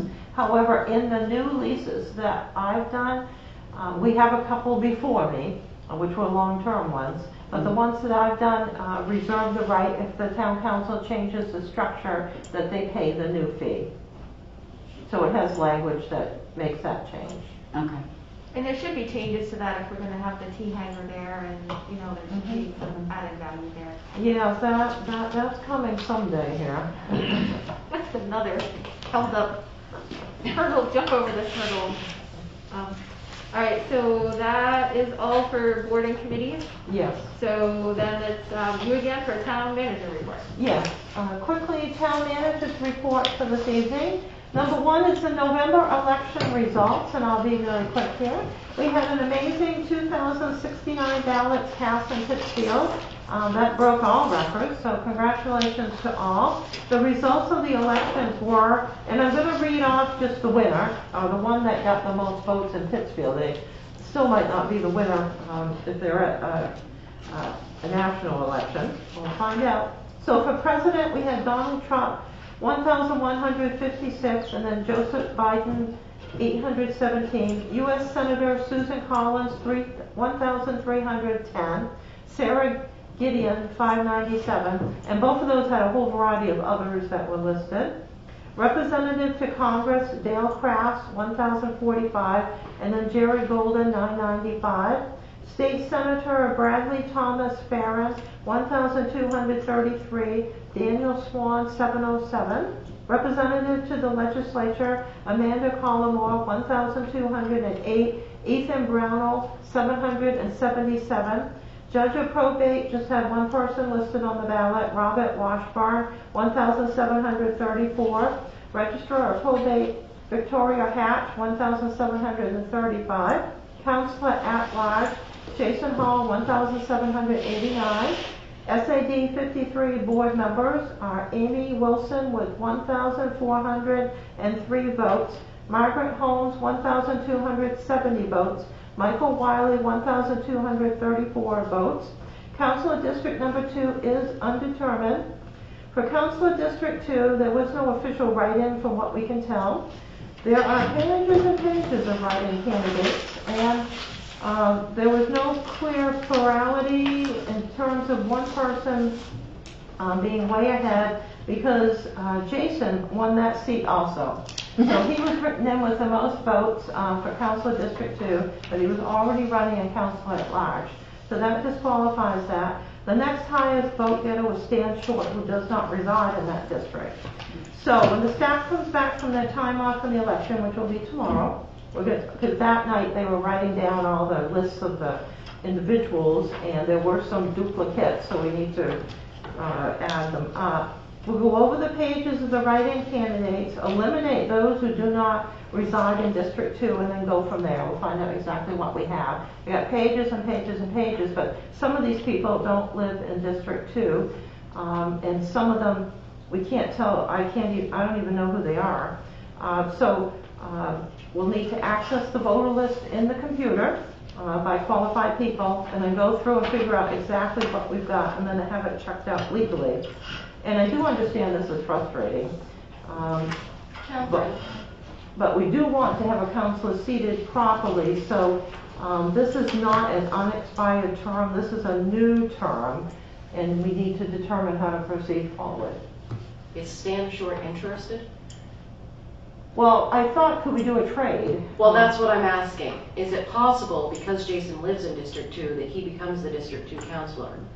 And if Stan's actually interested, could he be at large? Like, legally, can we do that? I wondered about that. That was a question that I had. We haven't contacted anyone yet because, well, I was the only person here today. And I wanted to just verify what districts everybody's in, and I'm not one of the people that can go into the computer and do that. Right. So they'll go through, add those all up, and I wondered if we could do some trades. Yeah. Yeah, because I think if he was interested, I assume if his name was written in that number of times, that maybe he discussed it, and Yep. If we can do a swap and get all of our seats filled, that would be. That would be good. That is a Awesome. question that I have. And then because we've done this before, are we now able to go out and do what we want? Or do we have to go through and call up everyone and find out, do we have 5 people interested? Is there just one interested? Yeah. Can you also find out if we have the ability to appoint? Because we've now had 2 elections, and right now we don't have a clear winner for the second one, but if we go through 2 cycles of this, and we don't have a clear winner, do we have the ability as a council to appoint someone, and we can go through that process of taking people's names, have them fill out our community volunteer thing with the background, and then go from there? Even if it's only appointing them for the first 6 months to get, or however many Until we get months to to get to the point where we can primary. have Okay, another- that's a good point, yeah. All right, so we will see. The questions we asked before were on an unexpired term. Right. This is a new This is one, a new so one. it's Yeah. totally different under all the laws. And we're under, some items were under Title 21A, some were under the town meeting statutes, and then we have the town charter in the mix there, which says to follow one thing, but in some areas you have to follow the other. So that's why each time we have to check. And this is not an unexpired term. Right. This time it is actually a new seat. So we just need to make sure. And can we trade? Because that did seem to be an interesting item. Thank you. Mhm. See, this is one of the items, if I call MMA with this, they'll say, go away. We don't want to deal with that drama. Alright, so we'll wait and, you can just let us know what you find out in the Yes, meantime. and we actually have time because we got another month here. Yeah, and we wouldn't seat anybody until January Right, anyway, so. right, so we have time, so that is fine. I didn't think that was gonna happen again. All right, number 2. 2020 is full of surprises. Yes, 2020, yes, I was gonna say that later on. All right, number 2, 2020 paving. Pike Industries had finished paving the Higgins Road in October. They were careful to make sure that the temperature was proper, and they did not pave when the roadway was too wet. In 2021, there will be a timetable for major public works projects drafted and reported on at regular interviews so that paving is completed earlier in the day. We just frankly, we're not going to do this again. We're paving too late in the year. We are getting it done in time, but it causes a lot of additional stress. Every project is all backed up. So there will be a timetable from now on, and I'm assuming there will not be a shutdown next year. Number 3, municipal building back walkway. Pike Industries arrived mid-afternoon on Friday at 10:30, one of the busiest days in the history of the town, and paved the walkway. We made adjustments, and citizens were wonderful about it. We got everybody in and out of the building, and the paving job is really nice. Number 4, the leftover 2019 paving on Detroit Avenue. The Public Works foreman had been in contact with Roundy's, which I had indicated at the last meeting. After contacts, Roundy's paving, a number of contacts, Roundy's paving arrived. They paved around the manholes earlier this week. They did a very good job. They did the butt joints, which is to cut out the areas where the pavement needs to match up, so there's no lip or gap. So they are to arrive by the end of the week when the temperature is supposed to be higher to put the overlay coat on. And luckily this is overlay because you can do it at colder temperatures than your shim. But again, this is a project. We're not doing this way next year. Number 5, water hydrant flushing. The water hydrant flushing started a few days into October. It was completed by the beginning of the last week in October. So the whole process went quicker than was expected. All of our associates had thought it would take the entire month to do, and we skipped a few days here and there too because they went off to work on emergency projects. So that worked out really well. There were very few calls. The advertising that we did worked well, and people understood why the hydrants were being flushed. And we only had, I think, 3 phone calls in total to the town office about this. So 2 periods of time are going to be committed at the beginning of January 2021 for the water sewer department, so that the 2021 flushing, one time in spring before it's too warm, and then we have to do it before it gets too warm because Hancock needs to start wetting the logs down for safety at their site. So we need to do it before it gets too warm, and then one time in the fall before it's too cold to do the work. And so we will set that up, and there will be an actual schedule when it's going to be done. Because it takes, now we know, 3 weeks or less. Number 6, the trailer, Pinto trailer. There's been a lot of interest in the trailer. Bids were due on Friday, October 30th. This purchase will be reviewed at the next regular meeting of the town council after analysis and examination of the trailers. And we either look at them in person or by picture or video. Number 7, crack sealing at the airport. As I had noted at the last meeting, 2 bids were received by the due date. Both were from Pennsylvania. Public Works is working on this. Both bids were way over the amount of money that we have, and since they're traveling a long distance, we're trying to work something out. You know, maybe they're coming up for another job someplace else, and we can team up with the other town or other area. So we'll do the best that we can on that. It might need to be rebid if that doesn't work. Number 8, Drift Busters, rehabilitation of the snowmobile bridge.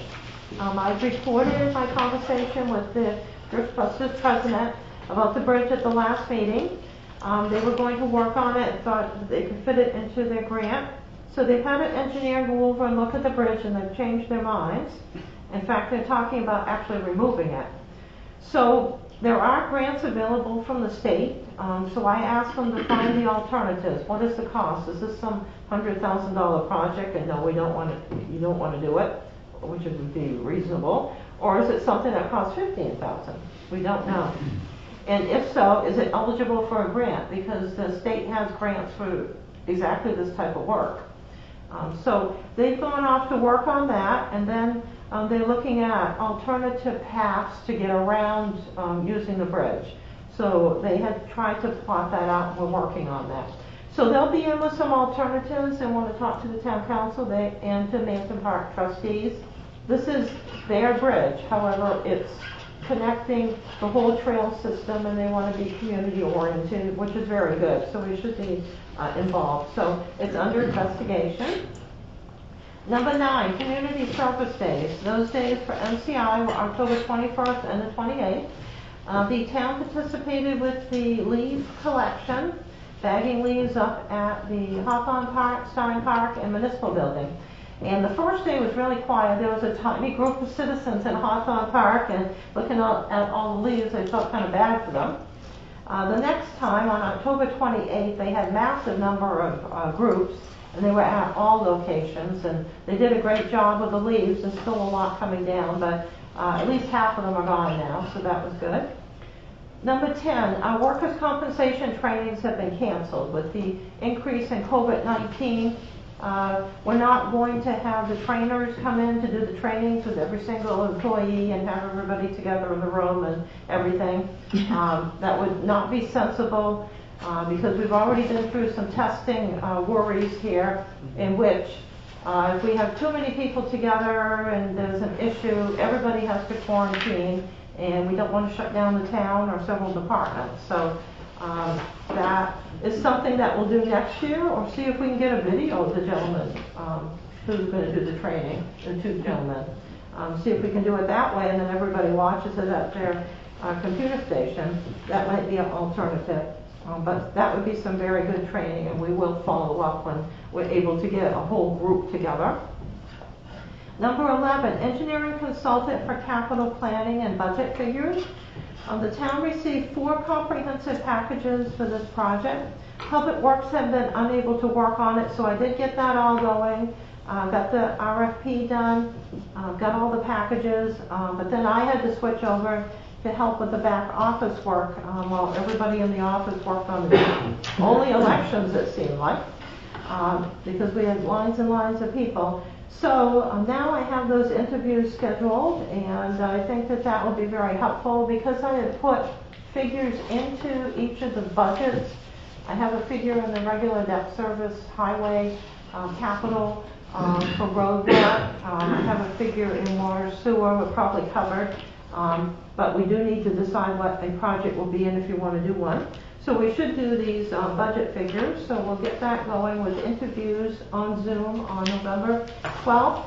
And I will say, when I contacted the engineers, within a few minutes, I had responses from everyone. So I did put out, we were looking we're basically looking for a town engineer. We're looking for somebody beyond this so we can just call them up and get help based upon a schedule of fees rather than having to bid out stuff all the time. So that is what we're looking for. So they were all very happy to sign up for an interview. Are they all main companies? Yes, one is far away, 3 are close by. Fantastic. Number 12, administrative assistant position due to transfer. So the application process closed on October 16th. After going through the applications, which all arrived by internet, email, we had 15 actual applications. There were a number of other inquiries and interesting letters and little packages about if we didn't get the right person or if we changed the job, other people would be available. So I put those all in a separate folder because they were not meeting the requirements of the application process. So we had 15 actual submittals. Some of the submittals were missing key information, and then there were a few other interesting items on those submittals. And so some were disqualified. We also had a number of people from out of state who would have to quarantine if they came here or at least get tested, so I put them in a separate category. So we offered interviews to the 3 highest ranked candidates, and they have interview time scheduled on Friday 11/6. I've got time set up for Saturday 11/7 and then Monday 11/9. And so far, from the phone calls and the emails, no one has called me back. So this will be interesting. If it turns out that we don't have any satisfactory candidates, we'll re-advertise, and I'll do that quickly. I have multiple accounts set up. The one thing I do understand is that everybody is extremely busy, and we need to have the right person in the position. So I think the office staff has been totally understanding that from what they've been through, that we need to have the right person in that position. Number 13, legal status of McCarty Street. I've had 6 requests for information on road status as freedom of access letters. And so there's been a lot of research on a number of items, so I was able to take care of those this all happened during the election process. I took care of all those. McCarty Street, I have not been able to figure out. So if anyone out there has any background from what went on in the 1970s on the road that goes down to the treatment plant, please contact the town office. What I'm thinking from looking into trying to find some information on this, because there's nothing in the town office, that this is just simply a road that the town built to get to the treatment plant, and it appears it's not all on our property. It may be on other people's property, so we're just not sure of the details here. What we have is somebody wants to build along that road and use it for their frontage because they're landlocked.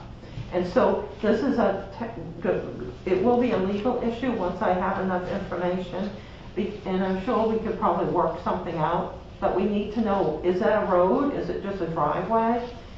So that's an item, and whose property is it on? So once I can get a few more details, we can get a legal opinion and figure out how we could, have somebody build along and use that frontage for their lot so they're not landlocked and they want to bring a business there. So that would be very good. So that's one I haven't figured out but may need to use some town legal fees to do. The other one that has come up again is the Taylor Road, Call Road issue that was 2 years ago at this time. It hasn't come up this whole time. So that is back with disagreements going on. And so I've been asked for a whole variety of information and background on that. So I suspect that's going to come back here. You did declare the status of that road from the legal review and all the paperwork we put together, but we left it at that point. We didn't go in and state we're gonna remove things because we didn't feel it was our place to do that, that this is a civil dispute. Where is this? Yes, this is off the State Route Road, going down the Taylor Road. As you go toward the interstate, there's a dirt road, Taylor Road, on the right. You go down, it ends, and then there was a road that was discontinued that used to go all the way through to another road. And so, Johnson Flat?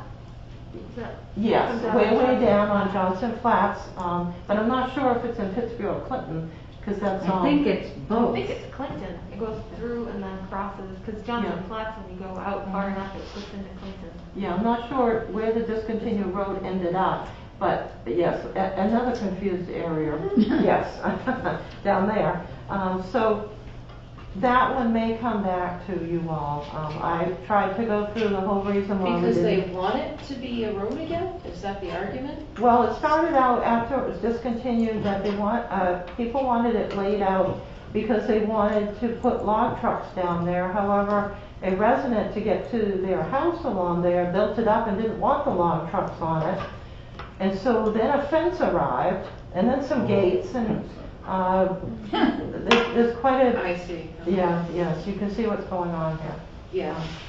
So we were requested to declare what the status of the road was, and it was done in such a way that we had to do it. And then they wanted everything removed, which we didn't go that far because that was more of a civil dispute. Right. So that has unfortunately come back. Number 14, airport interloan. I wanted to note that we had some good news at our last workshop as of that point on how we could trade monies with another airport. And so we set up had a discussion, I reported at the meeting, and then there was another discussion, and the town had reversed their approach, and they wanted us to give them the money now, and then they would give it back to us later, which would delay our project. So the timetables may not work out with that other airport. However, in the midst of that, another airport has arrived. So I think we'll figure out something. It's just going to take some time to figure out how do we take our allocations of grant money before we lose it, because you can only accumulate a certain amount. We've been accumulating it toward the hangar for the town. And the hangar cost is so much that you could never accumulate enough money due to the maximum that the federal government allows. So we need to borrow some monies from another town so we don't lose monies, and then help another town that's going to lose their money. So this is a convoluted process that the state uses, but has to do it because there is no other way. The towns can't go out and borrow money for their airports. They don't have the ability. They have to borrow money for their roads. And there is no way to accumulate enough money, so this is the approach that's been used. So hopefully the new town that arrived today, I'll be able to talk to them and see if that will work. And then my last item is number 16. A thank you to the town office staff. I'd like to thank each and everyone on the staff in the town office. Nicole Nicolin, our town clerk, Emily Reed, our deputy treasurer, Melody Fitzpatrick, our finance clerk, and Karen Kelsey, our financial clerk, for their hard work. This has been quite a year, and recently, this last month is unprecedented. At times, they actually ran around the office because it was so busy. Everyone was dedicated to the task at hand recently, which was the election, at which point we had standing room only. We had constant people on all the social distancing circles, sometimes groups of people there that had come together, and always had people going down the stairs. So we were very fortunate that everybody was very compliant with all the instructions and very helpful and very understanding of the time that it took to enter all of their ballots into the computer. So it's taken a while, but we have the right team. So now we need to fill the vacant position with the right team member. So we'll be zipping along here.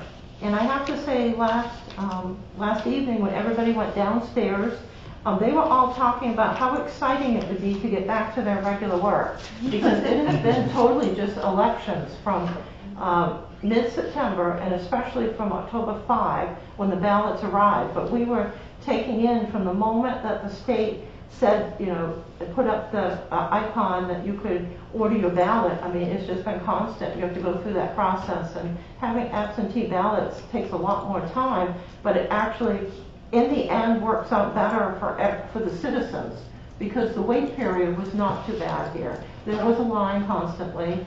Sometimes it was outside, and the weather wasn't too bad. But if we did not have those absentee ballots, I mean, they would have been down the street to the post office and beyond at points.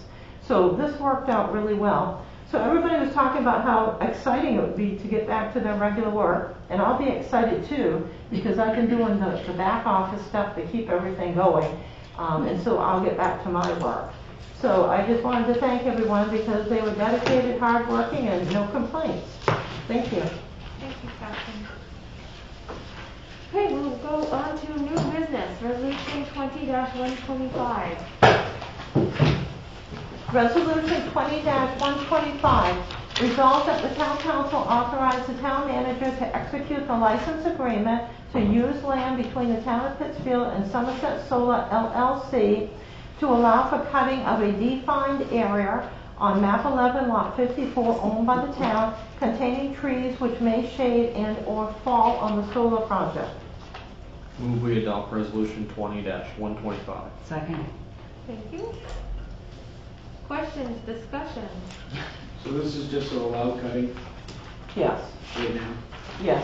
So basically, in a nutshell, Thank you for your map. yes, thank you. Because In a nutshell, I have the big map that has come from Kimbrough that's doing the Pittsfield Solar Project. They have tried to overlay all the maps, and it's just, it didn't doesn't work. work well at all. So I made a little map, now that I know where the cutting areas are, and basically, there is an area on what is known as 6-1 on the DEP map, which is not on the town map, because it's a DEP proposed area for a parking lot, which has been permitted. It's right behind Sonico.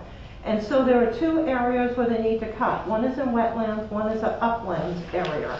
And so Pittsfield Solar needs to get over there to cut those areas so that those trees will not shade their project, which reduces the energy that will come from the solar project.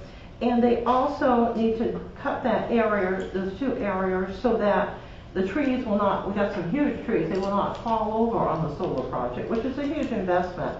And so the X, which is on Pittsfield Solar LLC, is the area that they will trade for the area that is in our wetlands that they will impact, and they will trade it from their area. So basically, they'll have another area on their property, which is preservation, so that they can do this project. We will lose a preservation area, which will be cut, and then the other area will be cut. And then down the road, after the license to cut is done, and they get everything done, there'll be an easement, and we can put language in the easement. Let's say, for example, a project actually went in there. This is a big wetland, so it is permitted for a parking lot. Let's say a project went in there, we don't want to interfere with. We would just say if we're going to build there that, I mean, if we're going to build there, it doesn't need to be cut because it'll be built on. So we would just build some language in there to protect the town. So this would help Kimbrough's project, Pittsfield Solar, which was the only project that anyone could figure out how to put on lot 35. Any questions, Catherine? at least now I can read a map and know where the stuff is. I don't see any reason not to accept this proposal. Any questions?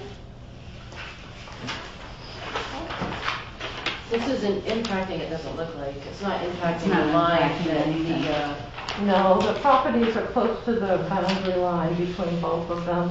And this is, wasn't Mike talking about the unused piece? Yeah. This is the In parcel. this area? well, that's not what I mean. I remember the trailer park being very adamant about that line area being there, and it doesn't impact that, correct? No, this They is wanted on the that buffer other- between. This is on the other property line, the southern property line from that. It's not even over near the. Well, it looks like it's starting to come near M34, which is Back corner there. yeah, that back corner. I just want to make sure that we don't impact the guy who's really fought hard to keep his residents happy with that tree line buffer. Mobile Did he home leave the park, tree where line is on his that? property? Because it's not gonna affect anything on his property. Is that Carriage Estates? Yeah, Yes. Oh, yeah, it may have a it's new not name gonna now. impact them at all. I hadn't heard that there was any concerns there at Carriage Estates about the tree line, so. I just happened to be here at a planning board meeting when he was here, and Okay. he discussed that, and I just wanted to make sure that that was still Well, that's the being, thing. I assume because it's Chimbrow and they worked with him that it's being respected, but I just want to make sure that that consideration's in there. Well, that's like my neighbor saying that I don't want you to cut down the tree on my property. Right, Well, it was that's- part of his agreement with allowing them to come in the way they're coming into the Yeah, property. they didn't Are have they to, going over his property he to do didn't have it? to get that anymore. Oh, he didn't have to get that anymore? No, because they bought that 3-acre parcel, Okay, well then never mind, it so they needs didn't it. need the right of way on his piece. Originally, the idea was there was a right of way on his piece, and the agreement was that the tree buffer line stayed in Oh, order for I that to see, happen. okay, I see why you're asking that. Yeah. I didn't know about Well, my that. guess, if they were okay with leaving the tree buffer then, that they're okay in leaving the tree buffer Yeah. now. That was my only concern. I just wanted to make sure that his interests were also protected, since he's, as an abutting property person to an upcoming solar farm, I am sensitive to those issues.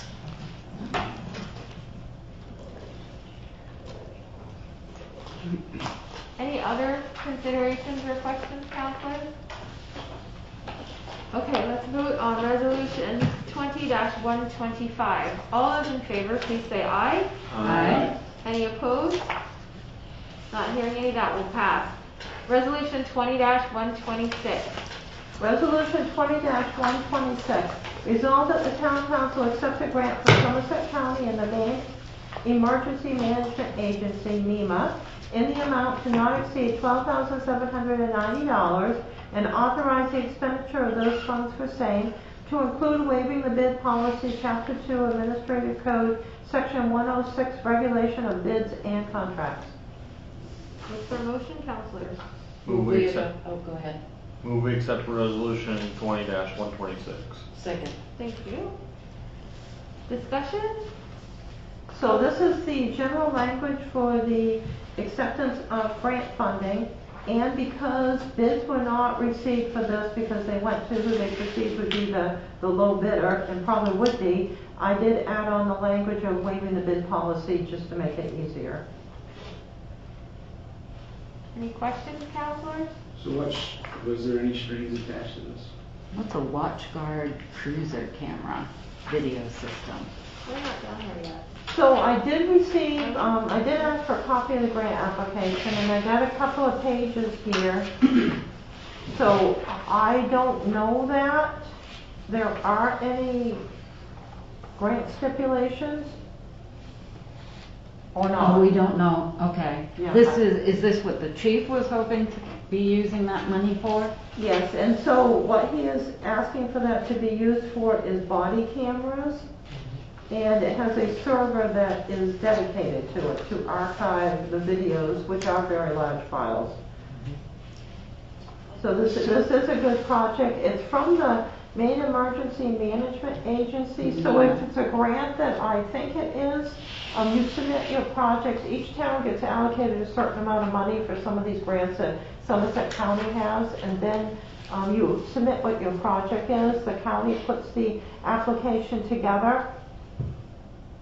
And likely you have to give a report to the grantor, which would be Somerset County, that then sends the information into the state.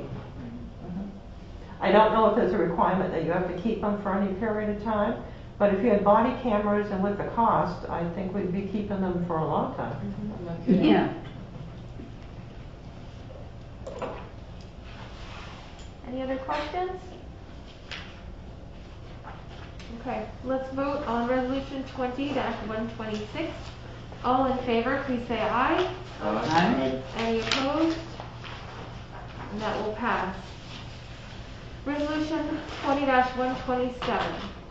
Resolution 20-127, resolved that the town council waive the bid policy, chapter 2 administrative code, section 106, regulation of bids and contracts, to accept the proposal of AAA Energy Service Company for the work involved with the replacement of a heat exchanger in the rooftop unit, and further authorize the town manager and deputy treasurer to expend and transfer up to $4,145.57 from the municipal building reserve, pit number 28, also known as G1-605-00 for same. Move we adopt resolution 20-127. Second. So this is work that was discovered by our contractor when they went up to do the preventive maintenance checks that happen during the year. And so the technician has advised this will still work if we don't fix it, but at some point the crack will become worse, efficiency will certainly be reduced. And so we're getting near winter, and it would be better to do the work now than during the middle of the winter. Sounds like we're fortunate to find it now We are. before it No totally kidding. didn't We are. work at all. We are. That's why we like preventative maintenance checks. Exactly, and they're very good about it. So this is only one of the heat exchangers up Yes, there? there's 2 units up there. This is the heat exchanger in one unit, the unit that's closest to the parking lot. When you Okay. look up, it's the one you see, Okay. the big unit that you see, the heat exchanger in it. So this is our quote for repairing it. Did they give us a quote for replacing it? Or are we gonna be looking at an entire new system? I think we would do an entire new system and not put a new heat exchanger. I heard prices for those anywhere from 10 to 14,000. So the units have been quoted to us as like 84 to 104,000 to fix the whole system. It has worked wonderfully. It's because we have the preventive maintenance, and of course it was a good product in the beginning, and we don't overuse it or anything. It's treated well. So I have some funds on the capital improvement plan listed so that we can move toward this. But frankly, we've been saving money for work to be done on this, or toward a new air conditioning heating unit for the town for years. But we end up spending money for different things. Something happens with the elevator, then you have to go fix this and that. So this is something we need to look at in the future, but it's not something of the magnitude of what was coming up in a few years with the roof, for example. I So guess no, I'm I worried- would just fix it. Yeah, I'm just worried that, we're gonna put $4,000 into this unit, and then the second one is the same age, so, we've just had it inspected, but, But what's it gonna cost to? What's it cost to What I was replace told- everything? Well, I was told if you got a new heat exchanger, those can be like 10 to 14,000. Right. So I wouldn't put that into this old 45-year unit. okay. Yeah, So I would just fix this and we keep on going. We keep doing some projects each year until we get this one done. And does this move the heat exchanging system up on the list of projects because it's starting to fail and have these types of repairs needed? Well, we move the projects around as we need to. Every year when people come in for projects, like if you look at the highway department, they ask for everything to be in 2021. You can't do that. So we put their projects where we think they should go, and then we move them around based upon what happens. So yes, it could be moved around. Any other questions or discussions, counselor? Everybody good with fixing the heat exchanger? I think Fix he's it wonderful. before it I think becomes we have more more tonight. Yeah, I do too. My hands are getting Alrighty, numb. resolution 20-127. All those in favor, please say aye. Aye. Any opposed? Not hearing any, that will pass. Resolution 20-128. This heat exchanger works well. Well, they both work well. All right. Resolution 20-128, resolved that the town council waive the bid policy, Chapter 2, Administrative Code, Section 106, regulation of bids and contracts, to accept the proposal of R.H.R. Smith & Company CPA of Buxton in the amount of $11,500 for the municipal water enterprise and sewer enterprise audits, and $2,500 for single audit for grants if required for the audit year of 2020, and approve the firm as the external auditor for the town's 2020 audit. Move we adopt resolution 20-128. Second? Thank you. Questions and discussion? So I've got the history of auditing here with the prices, which, as you know, R.H. Smith & Company has done something I don't think anyone has done for, many companies have done in the state. They had the same prices for many, many years, and then last year did have to increase. And then there were unexpected increase due to COVID-19, and then some communication setup that they did. So that was a one-time thing on the communication item that they did. And so this year they have additional costs which are added in due to the standards at the federal level changing regarding a number of items dealing with fixed assets. Any questions, counselors? No. Okay. All those in favor of approving resolution 20-128, please say aye. Aye. Any opposed? Not hearing any, that will pass. Resolution 20-129. Resolution 20-129, resolved that the town council authorize the town manager and deputy treasurer to close pit number 14, G161800, cable access, as the purpose for the reserve no longer exists, and transfer the funds to miscellaneous revenues. Move we adopt resolution 20-129. Second. Thank you. This was recommended by the finance committee as well, I think, too. Yes. Yeah, we had discussed on both of these. Yes. They'll make reconciliations easier. There's just not going to be another project in there. We kept the monies there for a while, but we need to move on here. And we're talking about $139.02. Right. Right. So, any other discussion about this item? Okay. All those in favor of resolution 20-129, please say aye. Aye. Any opposed? Not hearing any, that will pass. And we'll go on to 20-130. Resolution 20-130. Resolved that the town council authorize the town manager and deputy treasurer to close pit number 17, also known as G7-124-00, George Parks Income, and transfer the funds to the TD Wealth Cemetery Trust, which contains a larger George Parks account. Move we adopt resolution 20-130. Second. Any other discussion, counselors? Same thing?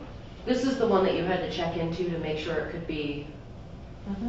and they said yes. Yes, we're fine. Fantastic news. We don't need multiple accounts. Correct. So we're gonna transfer $202.27. If there's no other discussion, we'll vote on 20-130. All those in favor, please say aye. Aye. Any opposed? Not hearing any, that will pass. Resolution 20-131. Resolution 20-131, resolved that the town council authorize the town manager to execute a lease with updated language to the lease previously authorized on 10/20/2020 with Maine Central Institute for property known as part of the Pinnacle to address identification as approved by the town attorney. Move we adopt resolution 20-131. Second? Thank you. So on this item, we had language at the last meeting. The identification section has been enhanced with additional language. However, in the end, MCI's purpose is not to be held responsible or liable for items that are involved with the town in the operation of the Pinnacle, which they have had no involvement with for 60 years. So that is entirely reasonable.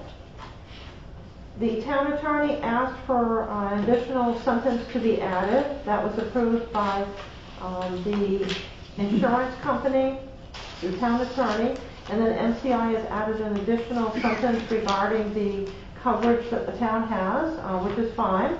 And so 3 attorneys are in agreement. A minor miracle. Any discussion about this agreement?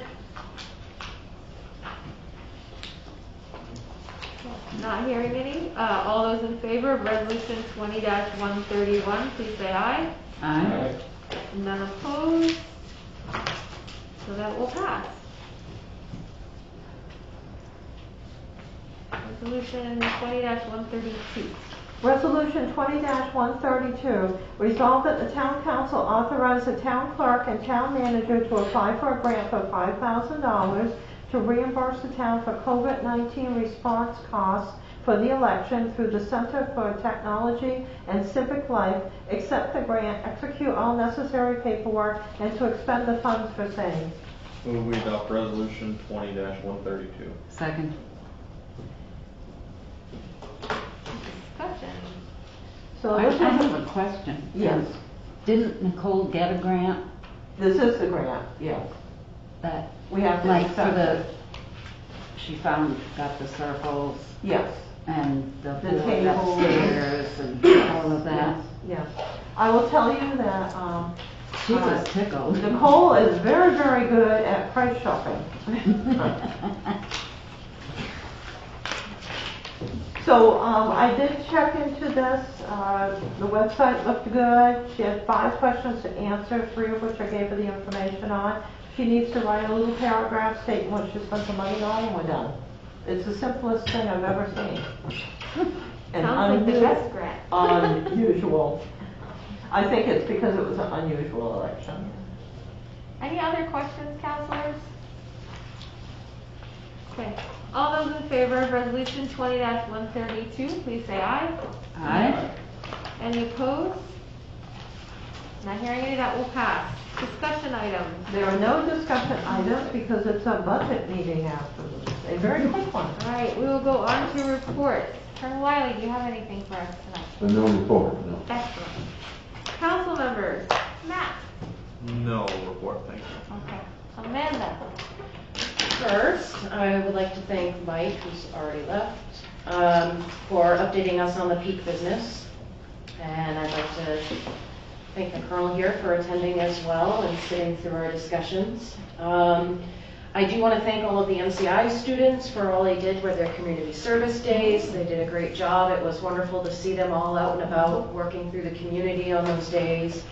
I know my son had a great time doing it. Thank you to Holly for sitting through the meeting while we wait for the budget workshop. Also, I really want to thank the town employees and the volunteers that were at the polls yesterday. I was here from 8 until 8:45, and they stayed, for the most part, all chipper and happy as you can be when you're here as long as they were here. And I'm grateful for them allowing me to use the restroom as well, because that was a long day. So I appreciate everything they did, and thanks for all of their hard work. And I'd also like to just thank the citizens of our town for supporting me through this election. That's it. Okay. Pete. Deborah? No report. Okay. I just have a couple quick things. Congratulations to all the candidates in their successful races. The stonework has been replaced on the industrial park side at the base of it there, and it looks great. And everybody can see it because it has cones everywhere. Nobody should be driving into that now. Those are just there to make sure it's cements properly, but also to make people aware that it's been fixed. Yeah. And I had winter rec programs on my list of questions, but I'm guessing that we'll have something coming from the rec committee. After at the some meeting, point. whenever it takes place. Yeah, okay. The transfer station, their little building is near completion. It's been all set, and they're just finishing up putting the wood on the inside with the insulation, and everyone's just tickled pink with that. Are they gonna be able to have that air conditioned in the summer to give them a cool spot to take a Yes, break? yes, they have plenty of electrical, it's all Oh, yeah. good, new, yes, I know, it's a big Lots of box. power there now. There's a massive box there, and power. So yes, and they have air conditioner already. I was thinking that they had one from before. The Higgins Road paving looks great. I had to go to Skowhegan twice in 2 days, and it was a very nice, smooth drive. So I'm glad that got finished up. The back walkway looks great. Oh, yeah. The dead trees are all gone from the parking lot. The paving for Snake Root from last year, there was some issues with that, and Steve had said he wanted it to go through a year to see what it looked like before He did, addressing it, and, or- yes, and, he put in a purchase order request so that he could get some, technical borings done, and so we're working on that now. So it will be tested to find out exactly what's going on. to evaluate it. Yes. And then, yes, the Herculean effort of the office staff over the last, I'd say, like 10, 11 months now of everything that they've been doing with all the different changes, working from home, working from the office, going back and forth, changing all the rules all the time, and dealing with the public, and then, throw a big election on top of that, sure, why not? They've done a really great job. I know every time I've gone in, the staff has been cheerful and helpful, and I had to come in a couple times over the last month to register vehicles and stuff, and every time I was in there was 2 or 3 people voting absentee or registering to vote for the first time, and I think it's wonderful, and it's just amazing that everybody came together to do that, and we're all still waiting, I think. I haven't checked my phone, but I think we're still waiting.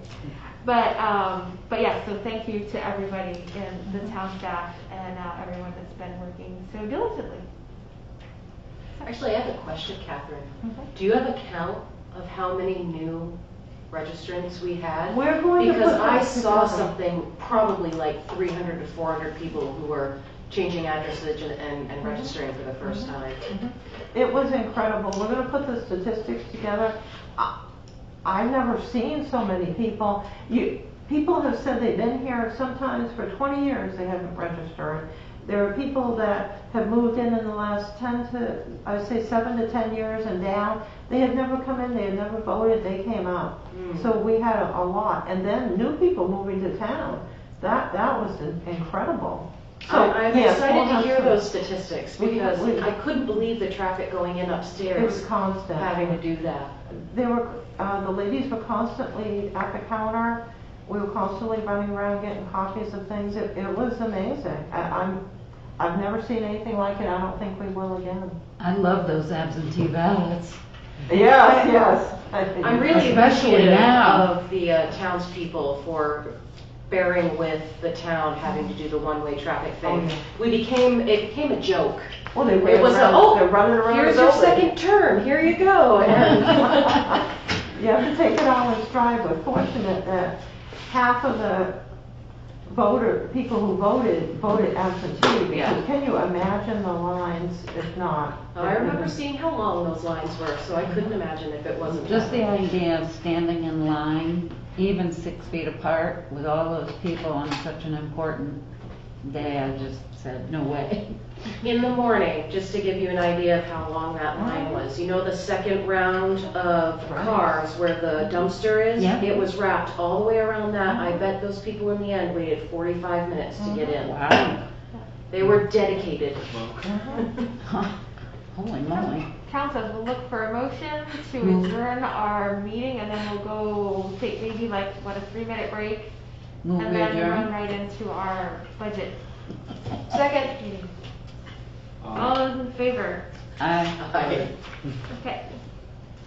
All right, because of the complexity of having 2 meetings back to back, I'm leaving everything on. No, that makes sense. Everybody's gonna run around the room here. That's weird.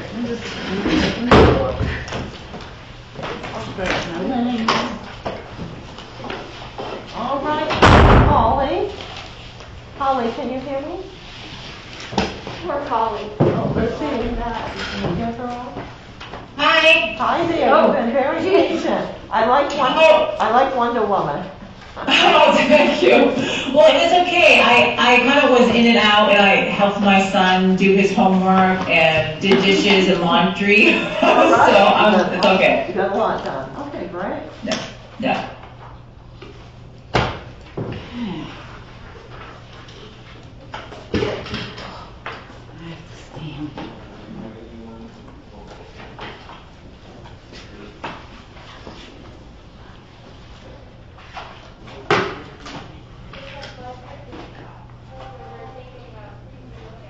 These shouldn't take that long No, anyway. this will be It's very more fast. housekeeping. Yes, exactly.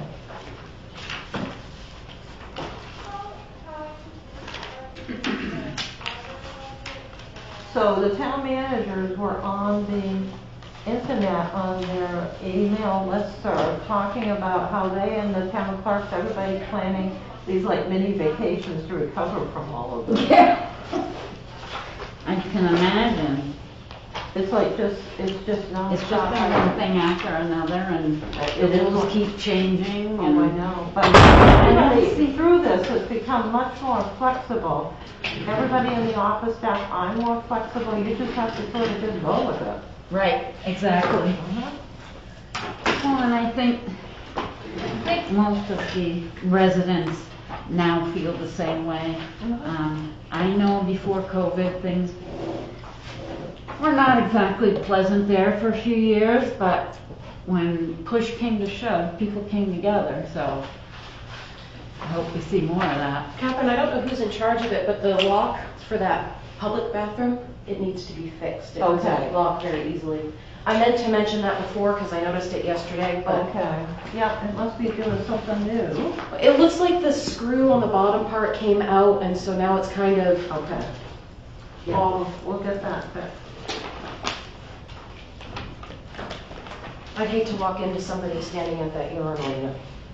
That would not be good. Awkward. Yes. Yeah. Well, I had thought I locked it, and somebody was able to come in when I was in there. Thankfully, it's a stall for the female part of it.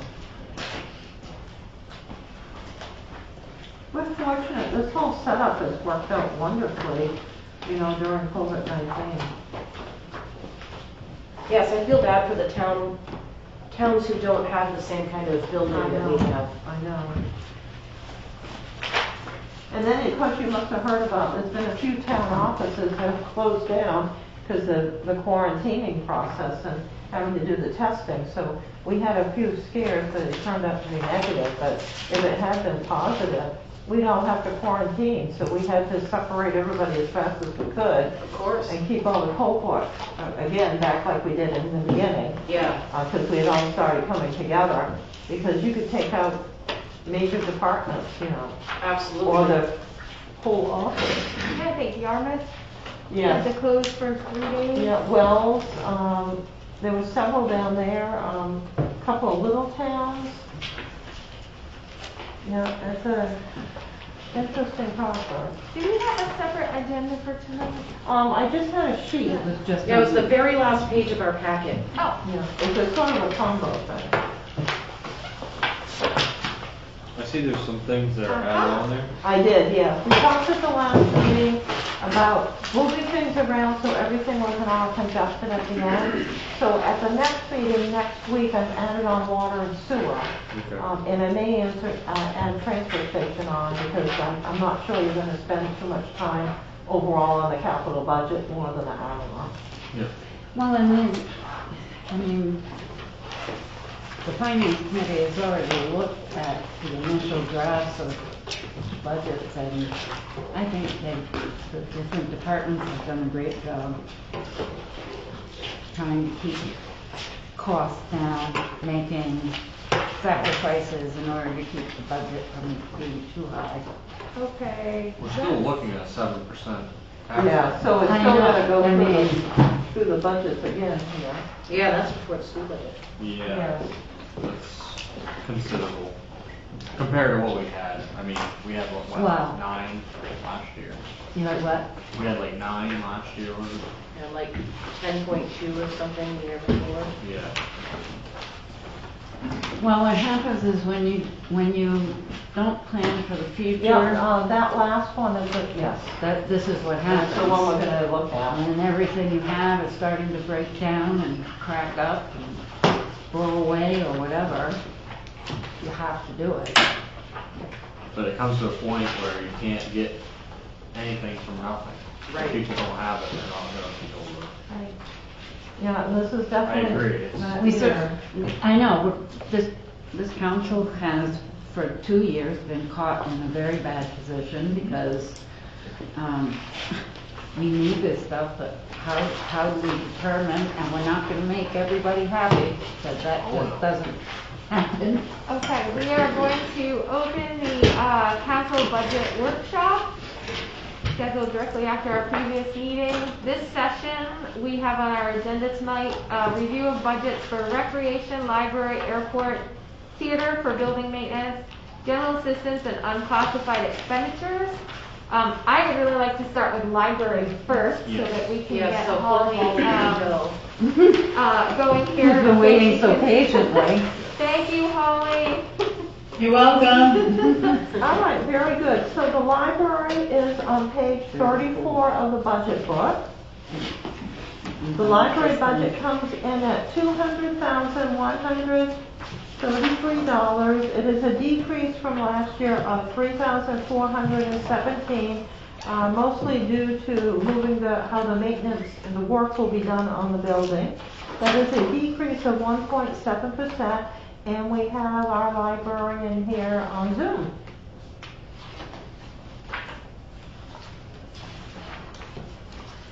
Does anyone have any specific questions? Well, kudos for being able to bring the budget down. Yeah, really.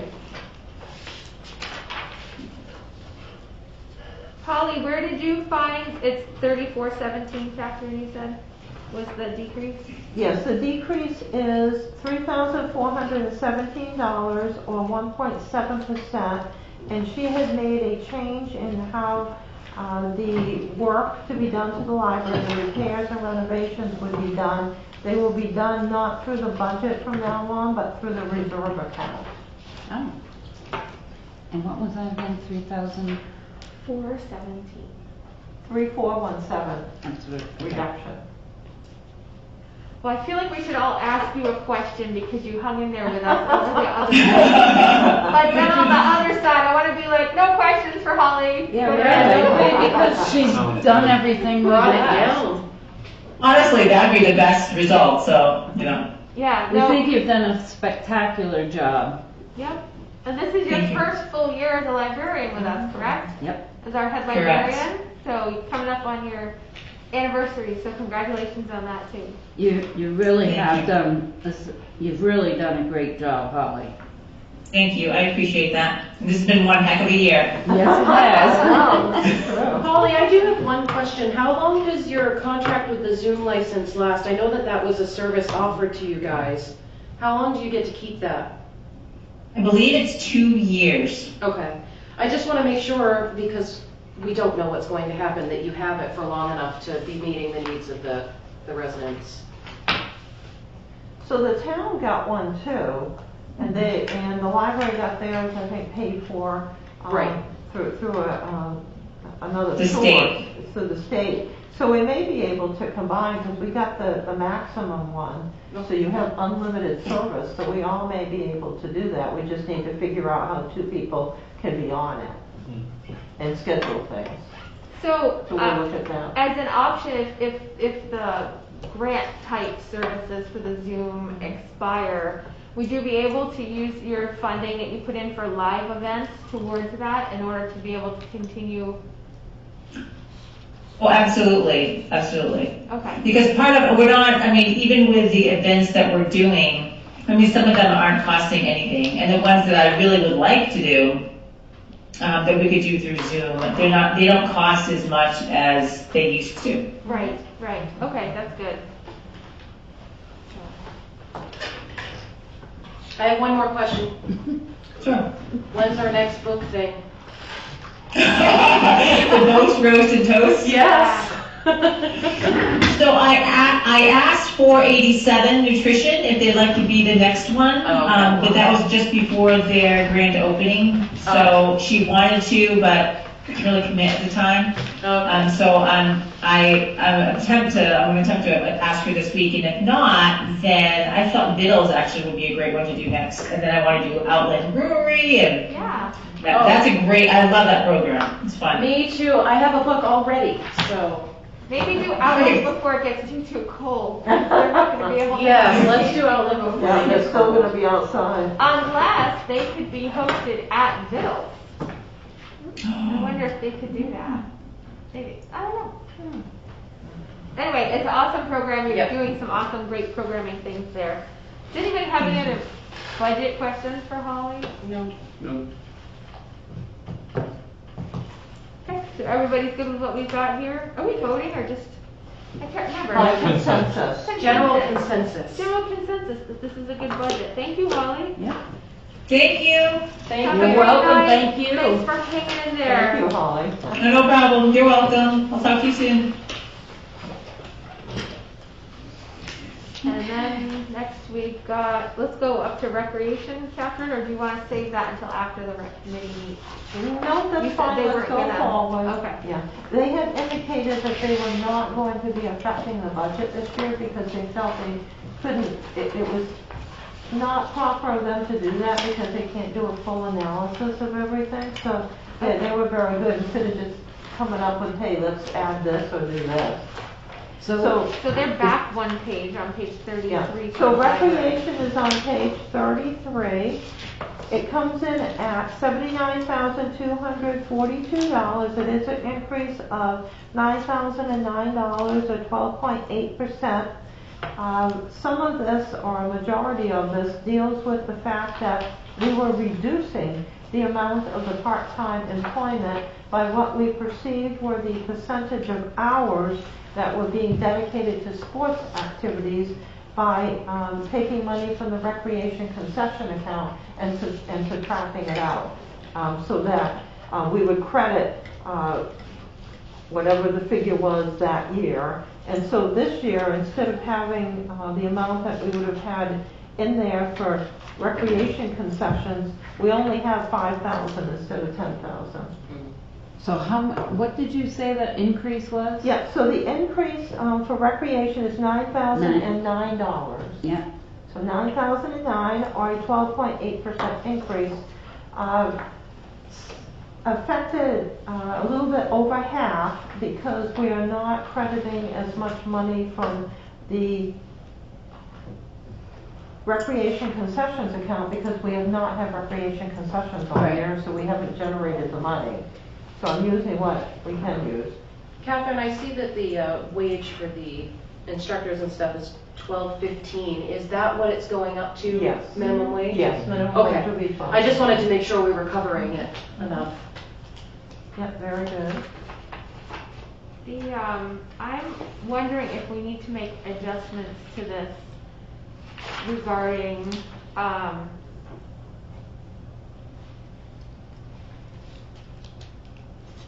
are we gonna be able to have all of this programming going forward? I don't think anyone really knows at this point. Can we just put the money in the budget, assuming we're going to? Because we really pared things back this year.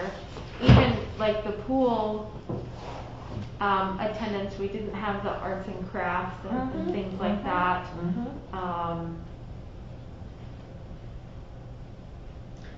Yeah, it's hard to tell exactly what will be going forward, or if we can end up doing some sort of online programs and having people do presentations that way. That would not be swimming, but other things. If you could do an arts and crafts program for the summer, teaming up with the library, for example. Yeah. If we have to worry about this next summer, I know.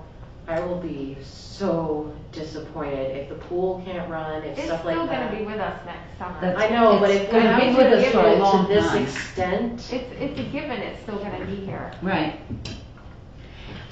I would hate to cut these things and then find out we can do them next year.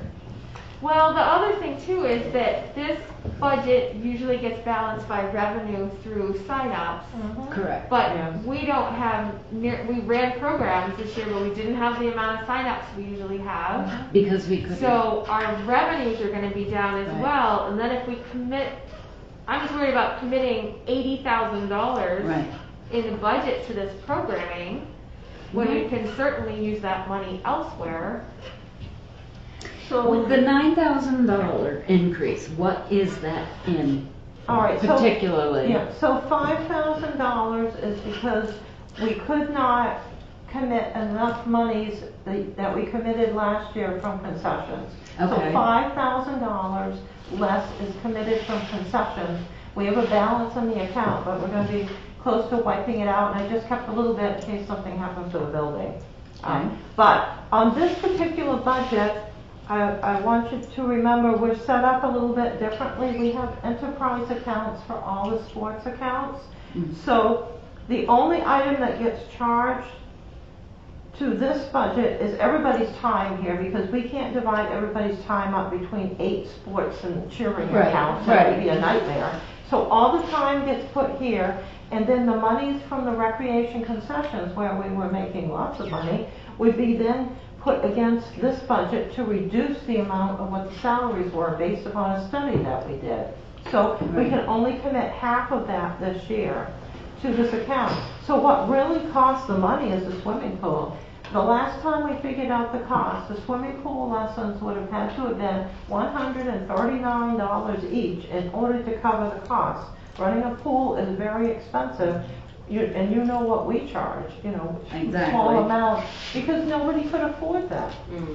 So we already don't pay for this program through the user fees, because there's no way to do it. Nobody would be able to use it. Right. So it's been done as like a public service, so people would learn to swim and have, something for the children that would give them a good life skill. And so the sports accounts, on the other hand, are supposed to pay for themselves. And so almost all of them do, except for football, because of the cost of the equipment and replacing anything. So that is often bailed out by the recreation concession account, which then again doesn't cost the taxpayers anything, Which we don't have because. which we have a lot less of because there's less signups, yes. I mean, it's a spiral, and if we are in the same position again, where's the other 4,000? It would be throughout the budget, the pay. pay, A little bit for the pay workers' comp. increases. Pool chemicals likely was a little bit more. There's an item there too, replacement lifeguard chairs. Is that Yes. a carryover from a previous year? Or Yes, was that would be, yes, they're gone unless Public Works tries to build something. So these are the tall chairs that Yes. they sit in so they can see. Yes, they are just worn out here. And it's been a number of years since they've gotten any. So the chairs are $1,200. Where did they get these numbers for the contractual, 25-05? The field maintenance, building is over 10 years old, and touch-up work required.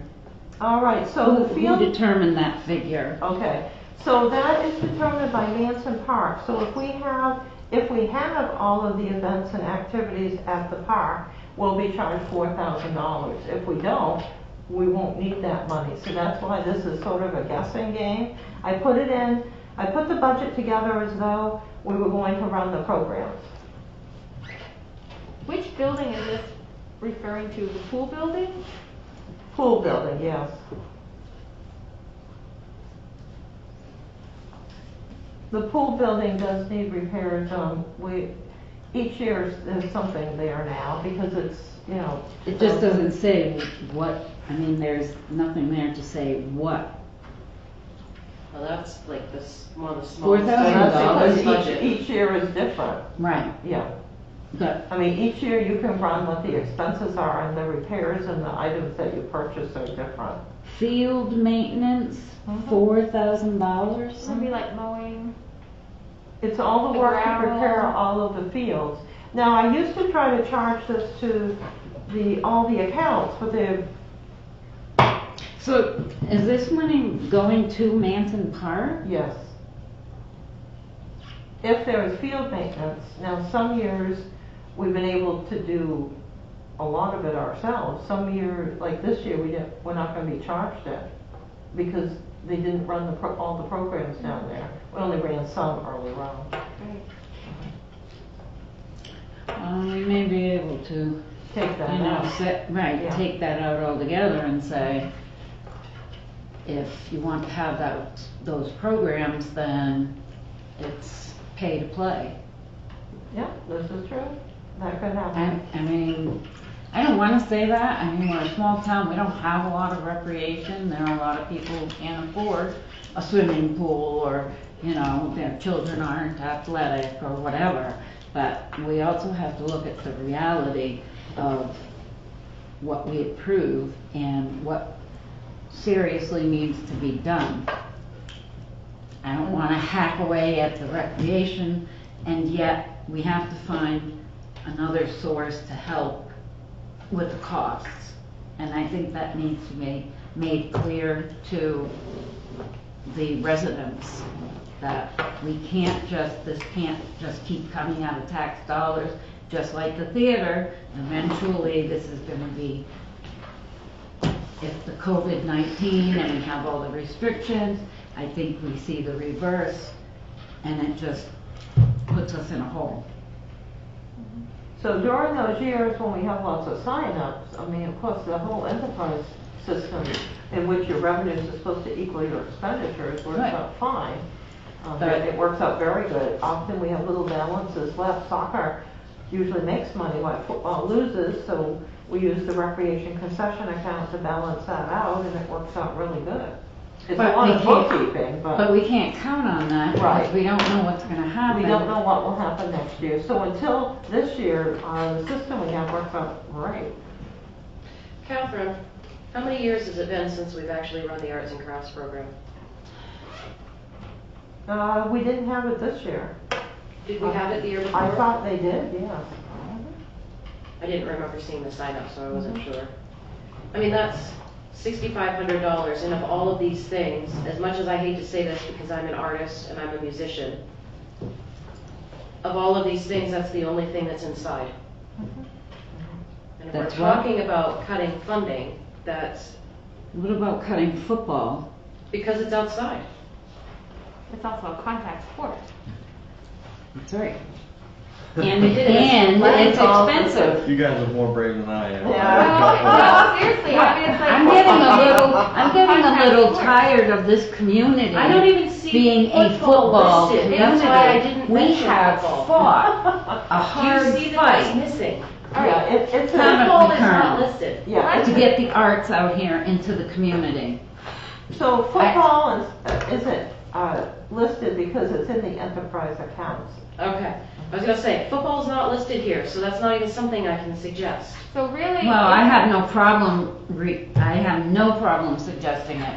It's expensive to run it. No, but it's not on this budget, that's what I'm telling you, you can't remove it from here because it's From already here. gone. So, where is it? So we'll move it from another. All right, It's in the hold enter- on a second, All right. hold on a Let's stay second. on this one. Let's talk in terms of indoor versus outdoor. Amanda has a good point that arts and crafts would be pretty much an indoor activity. It doesn't have to be, it could be done, some things could be done outside. Like a lot of other things, it would be very weather dependent, whether you can do watercolor painting outside on a given day. If it's Wow. raining, obviously you can't. There's a lot of other things. At the though. same time, you know, do we want to be sponsoring contact sports? Like this summer, we did baseball. It was supposed to be skills and drills. You know, you could do that with soccer, skills and drills, tennis, you know, solitary sport, field hockey, actual soccer, football, basketball. Those All are all contact. things that are contact close sports. And when you're talking about having those types of sports in the environment that we're in right now, they become high risk problems. So I think that whole conversation is going to belong when we start talking about actual recreational programs that the town is going to sponsor. I don't know if we wanna have those conversations tonight when we don't have any of our rec people here to talk with. I think we- But you know, Deborah has a good point that football is expensive, and it's weird that it doesn't appear on here, but all these other things do when we do run. And a why football does rec. basketball's not on Alright, here either? okay. So it doesn't appear on this because these are the tax dollar accounts. We run a tiny little soccer program, a tiny little tennis program, and a tiny little field hockey Who program. runs the football program? Okay, that's separate. We don't run it through the tax dollars. We'll get to that in a moment. So here, the tennis, soccer, and field hockey are these tiny little programs that are run at the same time as what is usually arts and crafts in the swimming pool, so we got some variety. And so those are paid for with tax dollars. Then there's all the sports accounts and cheerleading, because that got added, that have their own revenue and expense account and fund balance account. Those are all run separately and paid for separately with the fees, which right now covers everything, but next year would be a problem if we continue in this vein. So that has football. It has a massive soccer program, which is the spring soccer, football, which is the fall program, and now they've started a new little feeder one too, with a camp and everything during the summer. Then we've got basketball, which is a major program during the winter, which is massive. And then all the spring sports, the t-ball, baseball, and then there's a couple of others that go along with that. And Are soccer, in a different account. in different accounts, all in enterprise funds, which are separate, paid for by their fees.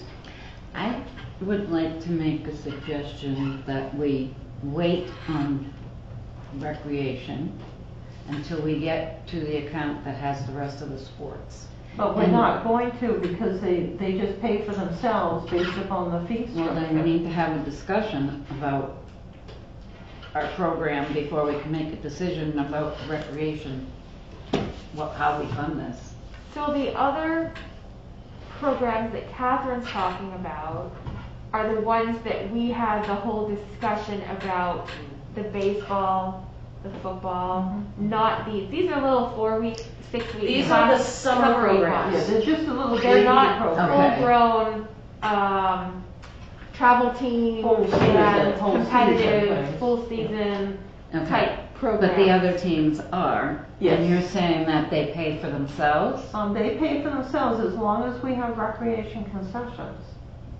But if we don't They have make to- they make money in So the the end. concessions money does not come in to fund any of this. Correct, yeah. This is just being Tax- funded tax for tax dollars. dollars. Yeah. So the So the programming, $5,000 that you said, Yeah, I bring that in because we did a study of how much time is being spent by the rec director and the assistant on running around and working with these other groups and other individuals that they hire, or other teams or volunteers that run the actual sports programs. Like MCI basically runs the football program for us because their coaches all come over and work on it.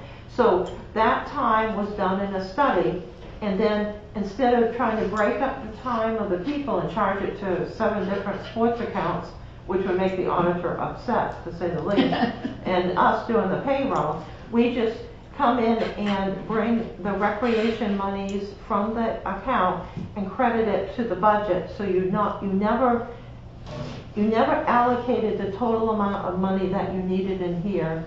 You're just allocating what you need for the summer program.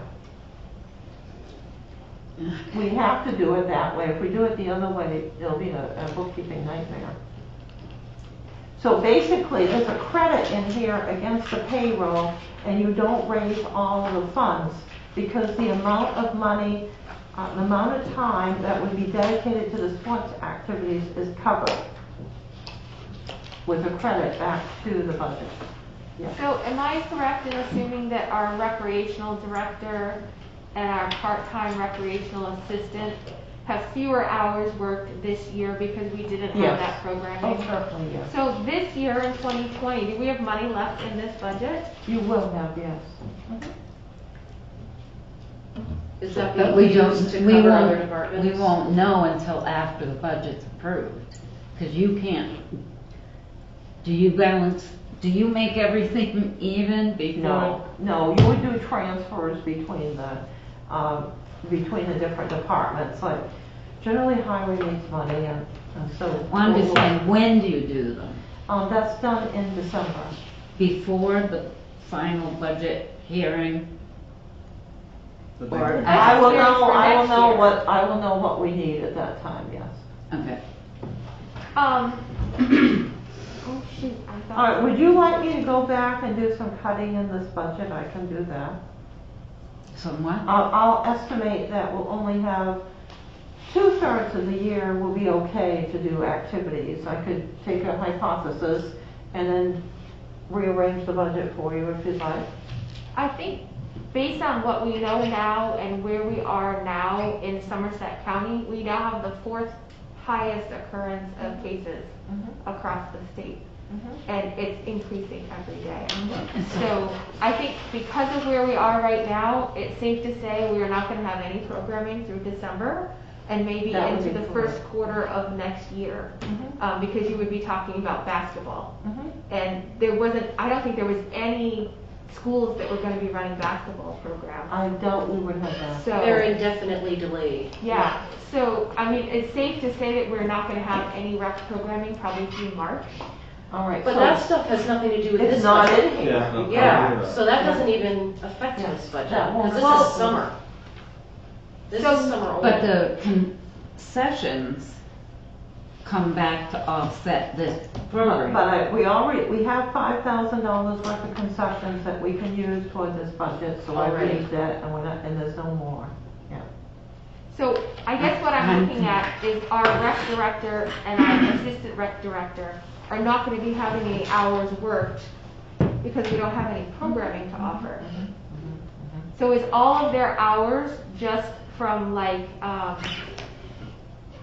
They have work less hours without a doubt. so are we able to reduce it on that premise that we know that they're not going to be working the full year? All right, let me come back with a budget change here. I mean, if we want to assume that next summer we'll be able to offer some of these things. I Like mean, we did this like past field- summer. Field hockey is only $291 Yes, in same the thing budget with tennis there and soccer. for the attendance and stuff. I mean, that's pretty minimal. You're only Yeah, talking, those- that's less than $1,000 That's fine. between those three. All right, I will come back with a hypothesis or assumption, and then come back with a revised budget. We do need to keep things going, and at the time we put the budget together, we assume we'd be back, by spring, we'd have spring sports of some nature, but that may not happen. I did not- doubt it's I gonna did not happen. think we were gonna have basketball. I didn't think we'd have any. I don't think any of us thought that would No. happen this year. I remember sitting here when the talk about closing the theater happened, and if we talk about cutting the pool, or the reason I brought up the arts and crafts, Deb, was not because I'm serious about that. It's because that emotion that you had from that is the same emotion that our townspeople, when we introduced a small user fee, this place was packed. If we Well, talk I about mean, closing this, This is 2020, I'm not- and I think most reasonable people would understand that their tax dollar does not pay for everything they want. And eventually, there are going to be more fees, unless they want us to keep increasing the taxes. I don't Because the disagree cost with of that. everything is going up. I don't disagree with user fees. I just want to say that on the record. I know that this is being recorded, so if anyone would like to discuss that with me, my email and my phone number is on the website. But I have a problem with dealing with little things one at a time. We need to look at the big picture with everything that we do and how it affects the entire community. I don't disagree with user fees. I was a proponent of the pool user fee. I spoke on behalf of that because as somebody who uses that pool, actually I paid for it this year and Jeremy and I never went once. But I'm not upset about that, because I thought we might use it, and I paid the fee at Right. the beginning to make sure that I had the ability to do that. Right, but you saw My- how my upset people idea got is about less- the pool fee, Okay. thinking that it should Hold come. on, let her finish. My idea is less about that and more about, I knew that, and I'm sorry that I did that to you, Deb, but I knew that we'd get an emotional response out of the arts and crafts thing. And I wanted to make a point with that being, not that I actually want to cut arts and crafts, because I think it's important. I'm a musician, I'm an artist. I really believe in the importance of that. And we have some amazingly creative people in our community. Yes, we do. And it needs to be fostered from a young age up. And I truly, truly believe that. But I wanted to make sure that we understood the impact of trying to cut any of these summer rec programs. And I think that we have to really think Now about that that, it's and been we really need to explained, have. but now that it's been explained, you know, things like that I was talking about are in a different budget. And if they pay for themselves, great, or if we don't think they're going to, then that's the time we say we're not gonna do that. But this budget here went up $9,000, Yeah, and that's an issue. and that's a big issue. But the problem is minimum wage went up and we can't change that. I know, and workman's comp went up, that's what I was talking about. Yeah. Overall, Well, people voted for minimum wage to go up too. Yeah. so- exactly, you Yeah. want minimum wage to go up, Yeah. it makes the cost of everything go up. I think what we're looking at here is, Heather has a good solution. It's possible we're not gonna see these hours used until I March. agree. Yeah, And so maybe we take 3 months, March at the earliest, and that's to set up spring programming and summer programming, because please God, let that stuff happen. So maybe we're looking at cutting 2 months, maybe 3 months of salary. could we leave this to the next meeting and have- Catherine's gonna review the Rework numbers it. and then bring it back. I, But it's I, important to, figure these things out before we get into our last budget Absolutely. meeting, Right. or our last meeting of the year. and Right, be because like, I all of a didn't sudden- in the beginning, I didn't understand how this was done, and I don't, Catherine, I'd also like to request that when we revisit this, that we have our rec program people here digitally, or somebody should be here representing them, so that if we have questions or Whoever the anything like that, chairperson that we're is, able for to do certain. that. No, I understand. Including the director of our pool. No, okay. Not just the the rec. director, Who's on the recreation committee? Hmm? the rec director. too. Well, the rec director, but also the pool director, because he does different things than she does. Oh, no, I If we have understand questions that. about the pool, we should be doing Right, both. but like this year, the pool opened a little bit later. right? We don't know where we're gonna be at next year. No, I We don't agree. know that this programming is gonna happen, but we can plan on having it. And I'm looking at it as more of a practicality thing. We know what the world looks like for the next 3 months. This isn't magically going to go away Right. and everything's gonna open up again. We're actually working in the opposite direction because of things that are going on. So we know that over at least the next 3 months or so, it's gonna take us a while to get back to where we were 2 weeks ago as far as the positivity rate and the cases and everything else. You gotta have time for all that to come down and people to buy into wearing masks and doing all those things to stop it. So we know that this is not gonna be a full year budget that we need to work with. So let's work on that premise first.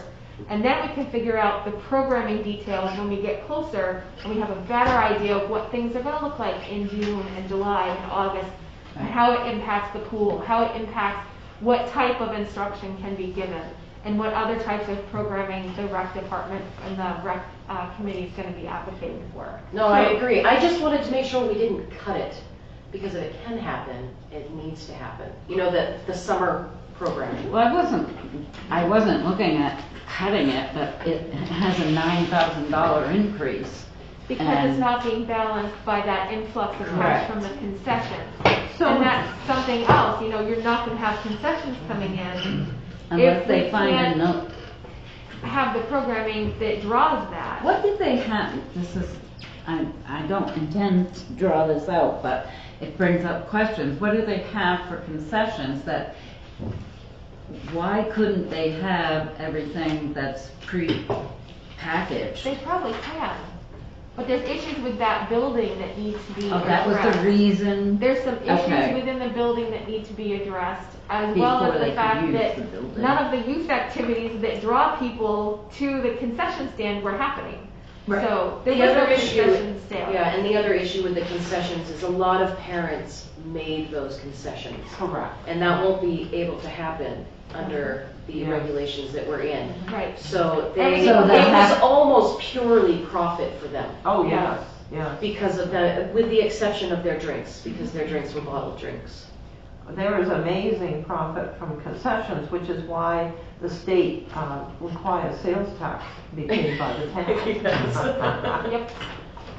So I But guess, interestingly, if you sell cookies in a 6-pack, there's no sales tax on that.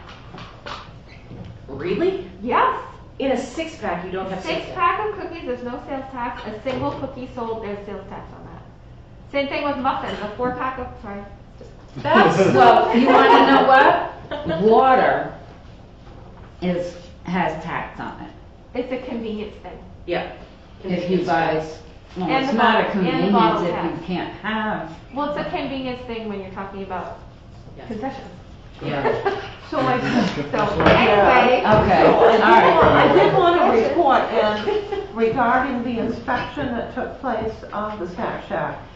So I want you to remember that this is a building that has been run by the volunteers. It actually was built by volunteers. And then once one of the volunteer groups left, the building was there and the town added it to its insurance policy and we took it over because we were going to use it. So evidently there's been some changes in the building. And so the building inspector went there with Public Works, and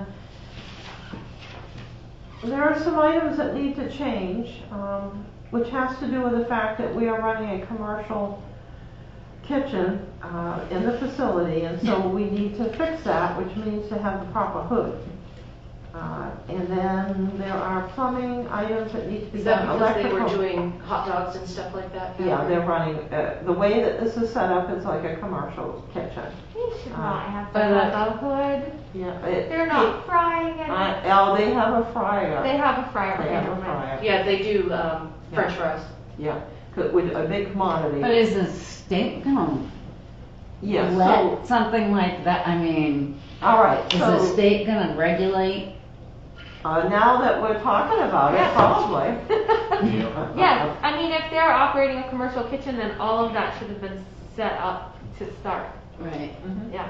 So And it even, could have been something that just evolved over It time. did Like, evolve oh, over let's time. add in this and add in that. Yes, they did without telling evolve. anybody. There were some donations in the building that we weren't aware of, so, and, you know, this is run by volunteers and they do a great job on it. So the building inspector and the public works foreman had estimated the cost to straighten this out would be $19,200.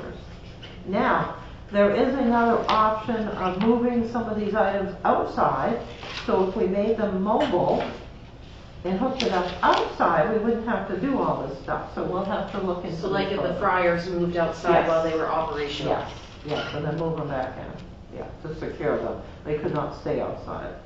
Yeah, That sounds like a nightmare. it would be, but we'd have to look at the logistics of the whole thing. So remember, this was a building built by volunteers, a building maintained by volunteers, and all volunteers have been in there for decades, Could so. we get a list of all of the things they said that have to be fixed? Yes, yeah, we'll do that, I'm not gonna read this here. No, No. you could send it. Just send it Just out. send it. I'd Email. like to see the list because I wonder how many donations we can get to get that stuff I fixed. suspect we can. Yeah. Yeah. Okay, so we're gonna take, Catherine's gonna go back and take another look at recreation, make some adjustments based on the fact that the first quarter of the year will probably not be full operations for that department. And then, we'll try and estimate, the contractual with Manson Park was one of the issues that we talked about. but Yes, Maybe not yes. needing all of that.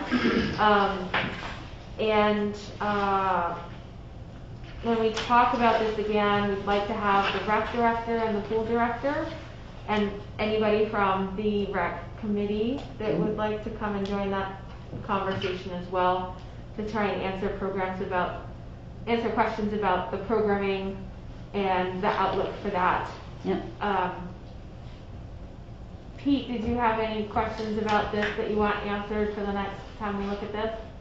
No. No. Anybody else? Sorry. Okay.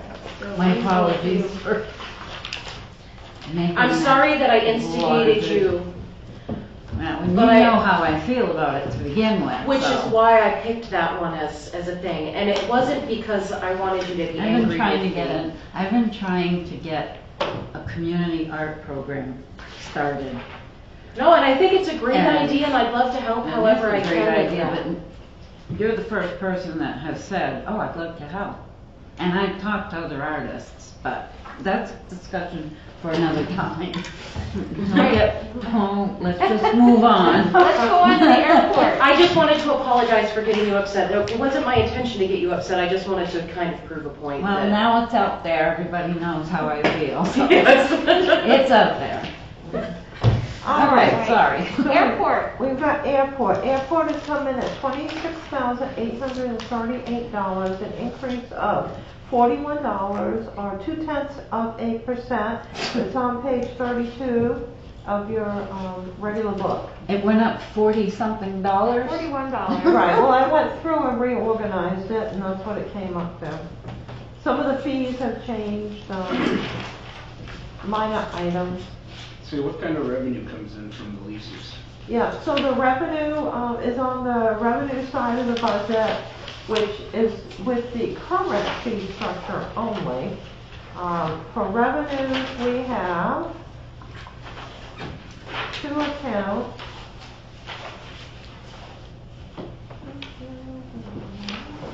So we would have this 2021, $1,726 for excise tax for all the aircraft there. And then we would have airport income from the leases, which is $5,642.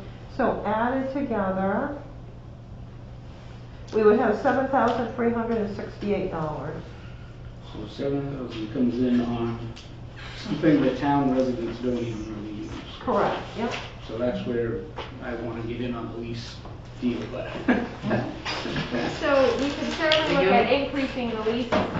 How many leases do we currently have, Catherine? How many spots are? I don't even think it's so much as increasing the lease. I think is we got maintenance on the beacon, we got maintenance on the runway, that kind of stuff. That's because we own the airport. What's that? It's We because own we the own the airport. No, I realize that, Oh. but the people that use it should be sharing. And that's That where, expense. that's where we looked at how do we do the charge that was suggested last year. And so far, all the advice that's come back, it says that only Portland and another city charge like a landing fee or a user fee per the planes coming in.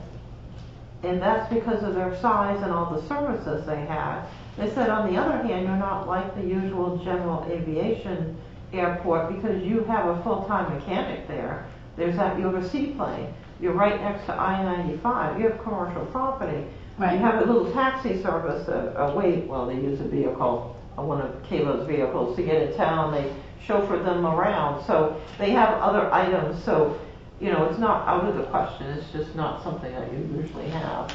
So they will study all this when the airport committee meets. How many actual spots are we leasing right now? This income, I From the did not leases? bring the lease list down, but quickly let me think about this.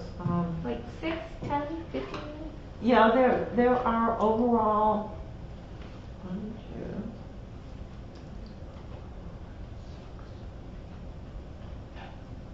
There are 7, but one of them has multiple areas.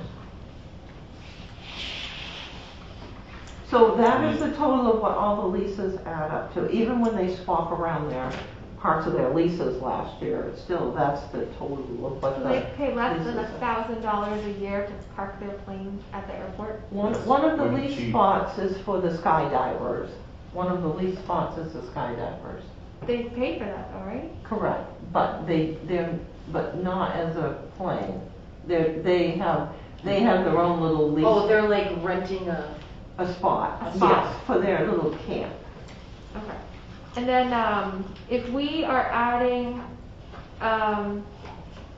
if we're gonna be adding planes, because we're gonna have the T hangar, Which won't be next year it for won't be next income. year, but the year after, 22? Perhaps. So we could look at more excise taxes if there's more planes Yes, at the oh airport. yes. You'd have 6 more planes. We could have, so we'd have, how many, Likely do we more. have 7 planes there now because we have 7-ish Oh no, leases? we have 32 planes. So How this many? tax We is for have 32 32 planes? that are Esplanade here. We have 32 planes. On the last list, I haven't seen this year's list. I need to get me a plane. That's cheap to register a plane with excise tax. Oh, the planes are all older. I'll get an old plane. I can fly to market for that. Once they get a plane, they keep it for You got a years. helicopter. Yeah, I keep Like, looking yeah. at the years on the excise tax and it's like, oh, Gee. Kimbrough usually has the newest one. Okay, sorry. A little punchy. Yeah, excise tax for planes isn't very expensive. Sure. So Pete, you think, in the course of redoing the leases, we would be able to boost our income a bit? Well, it's not even to get income, it's to help, not that this is a huge cost, Zero it but out. you gotta start helping offset costs. Well, right now we're looking at like a $19,500-ish gap in the expenses to run the airport and the revenue coming into the airport. And Not a only lot that, of the maintenance on the airport The resources are is drawing from us. regulated by the federal government because Catherine got federal grants. Well, it's So- also the FAA, Correct. even if we So don't have grants. between the government grant and the FAA, we are pretty much No, I know. being held hostage again. Not necessarily, but the grants aren't always there and they're not every year. Correct. I just think we need to start Although she offsetting tries costs. every year to get us another one. Well, yes, but we have to, because we've had to save, we had grants every year, but once we got into this, get the hangar of our own, or the developer, which hasn't worked out to date, although it got close, we had to save the money, so we didn't get a grant every year, but all the grants that we have, we realized when we read off the first list of our requirements that we had to keep the airport up to date, which we've done well on. We need to go down and do some more clearing, but that will be done. And then the striping, we're trying to figure out a way to do that, to get by until we can get another grant. And then the crack sealing, if we can get a company up here, so we'll have met all the requirements. So one thing not to lose sight of here is that this is a very stable budget. It's only increasing by $41. Right. So we don't So have a huge, like the increase in our budget is not coming from this particular budget. No, but it's still a cost, and when we got, for instance, the pool, where we've assessed the fees to try and help offset the costs, we need to look at doing this, because this is something a lot less residents use, Right. but it being, monies are going towards. So at the airport committee meeting that's coming up, maybe we should ask the airport committee members when we're at that meeting about a landing fee. Do we have an idea how many landings there are each year? There is an estimated amount of they call it, it's very similar. Well, we're gonna have that now because of the new system that they. Yes, and we'll have it now, once we get through a full year, we'll have that. But yes, we'll have an exact number, not the approximation that we've been using. I think it was over, of course, we may have estimated high. I think it was over 32,000 trips that we were estimating. So even if we charged them Landings? $1 to land, it would pay Yeah. the budget. Like Right. $5. That's $1,000 per plane right there. Right, but this is also something that you'd have to have manned to be able to. Well, that was my next question. Who collects collects it? How does it collect Oh my it? God. How does it get billed? How does the town get paid How does from it get recorded? That's the other tricky part of it. Dump sticker, just like a dump Dump sticker. They sticker, stick it on the yeah. plane. $20 a year, they land as many times as they want. There we go, Done. everybody has to buy a landing permit. Yep. Well, that actually is reasonable. That's a better way to do it than a per landing. I like that, landing permit. Sure, Yeah. there we go, see, we can be creative. I like that. We'll have poor Caleb out there as the manager. He's gonna have his binoculars, if you don't have that sticker, you don't get to land. Not clear for landing. Turn around. It's something to look into, you Yeah, know, it's not, for like you next said, year. it's not huge, but it's. All right, that is a good way Yeah, to do it. This it's other way definitely is something not to gonna look at. work. That Okay. sounds pretty huge. Well, to me. and then if you're doing that, you've got your 100-year leases or whatever they are, those that we can't touch. And this is a way to get them to pay their part as well, because our fees are going up. Oh, yes, yes. And No, and- hopefully they will see the value in that the airport facility itself can be taken care of a little bit better. Right. You know, we're gonna get the crack sealing done, and there's gonna be a new apron and the tea hanger, other services. It'll be easier on their planes to land if it's a smoother, all those things like our cars on the road. I appreciate having fresh tar, all those kinds of things. So hopefully they'll see the value in that. All right, It will sting at first, but then it'll, I think if it's like $20 or something, it's I don't something think, like. yeah, something like nobody's that, I gonna don't think complain anybody's about gonna it. have a problem with it. I don't know what it could be, Can we something approve this budget? all right, so Tonight? we'll look into that. That's a good idea. So on this, the lease amounts that were set when I got here, when the leases ran out, I upped them a little bit, but people at that time did not want those increased much, but they have been very low for years, so, its time has come here. I just wonder, is there a way to find out what other I was just gonna Yeah, ask. that's part of smaller what, airports are charging for their fees? that's part of what they're gonna do. I contacted the state, there's no state survey like there is in water sewer for some things. So we have to collect the information, but there is a Maine aviation group that Caleb joined. So, I can help him with a email and we can have him send it out to all the members. That would be a really good thing to do, because we don't want to go so high that we make people go to other airports. Oh, yeah. But we want to be comparable. Yeah, exactly. Well, it wouldn't be any different than the Portland airport. They charge what they need to charge for landing and services and everything else. And Right, we would be doing the same thing on a smaller scale for a smaller Absolutely. airport. exactly. So, But does So, that impact Deborah- this budget? So Deborah's question is, do we want to approve this tonight tentatively, or do we want to hold this off, wait and have that airport committee meeting? Well, you're still gonna have, No, I this is the budget. Yeah, I mean, I think the budget's the budget. This is the budget, He's just hoping to increase revenue. correct. Which we can work I'm on good with next, that. the plan for next year. Yeah, I'm good with that. Yep. And I Yep, think we me should, if too. we're gonna increase, we should increase this year. The revenue this year if we can. If we Yes. can implement and get those Well, answers to those yeah, I questions, mean, when we should we, do that. when we did the pool, when the pool fees were done, it wasn't done during budget time. So we can I look think it's at a better this time. like January or February. So, any other concerns about this aside from the ones we've already talked about? No? And that people are gonna bring to the airport committee meeting? Wink, wink. So by All right, the consensus, meeting we're that okay with this one? Pete is going to. Yes, by consensus, we are in agreement. All right, good. Anybody else? Everybody good? Okay, let's move, oh good, let's do theater. All right, theater came in at Page 35. Oh, wait a minute, 8,003. oh, page 35. Yeah. 35. All right, $8,397 for theater for 2021, a decrease of $64,709, or 88.5% decrease, and as you noted the page that it was on, which is 35.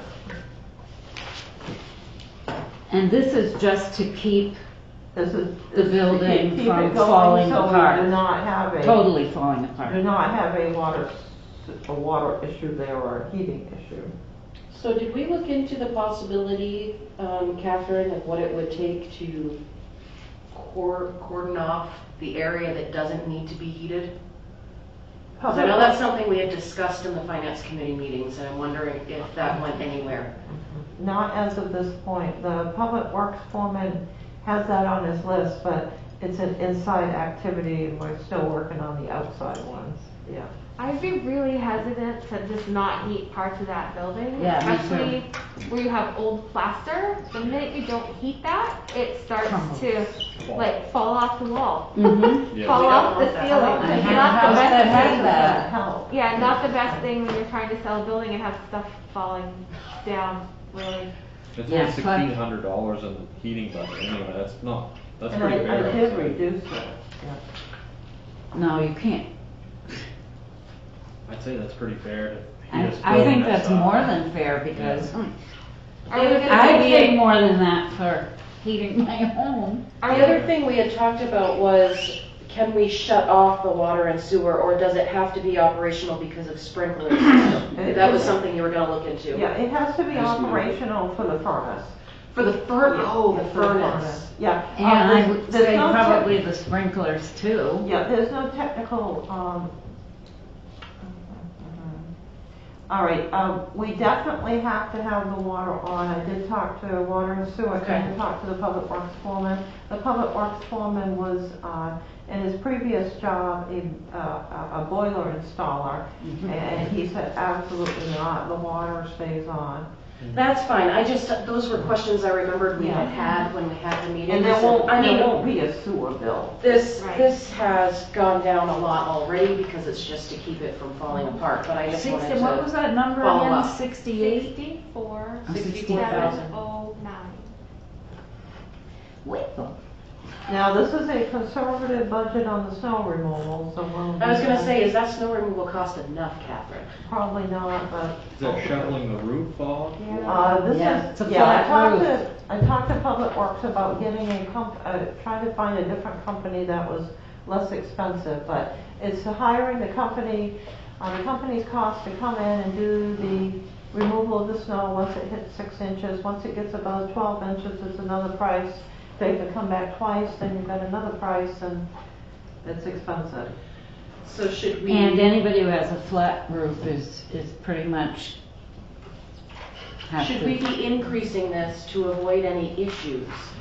Well, we would do the work anyway and get it done, and then do a transfer at the end of next year from some budget that had monies left over. This is conservative, yeah.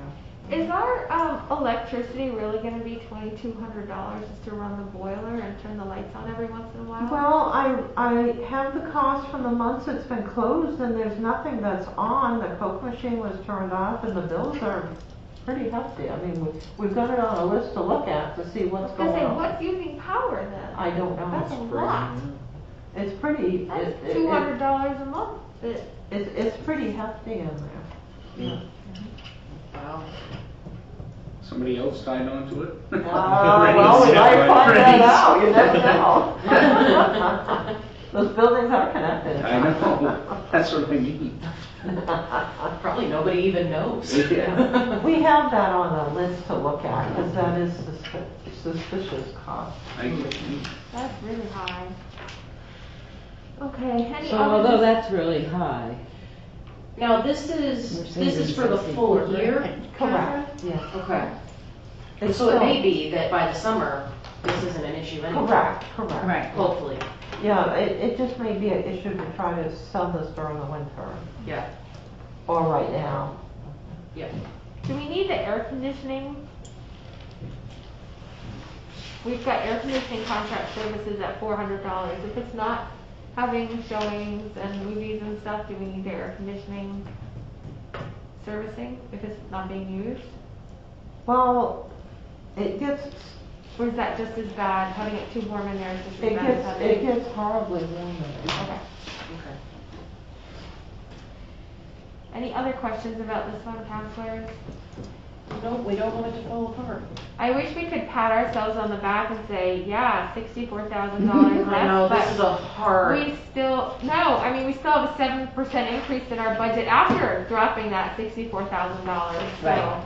On to the next one. General assistance. So general assistance has come in at $15,130, 0% increase or 0%.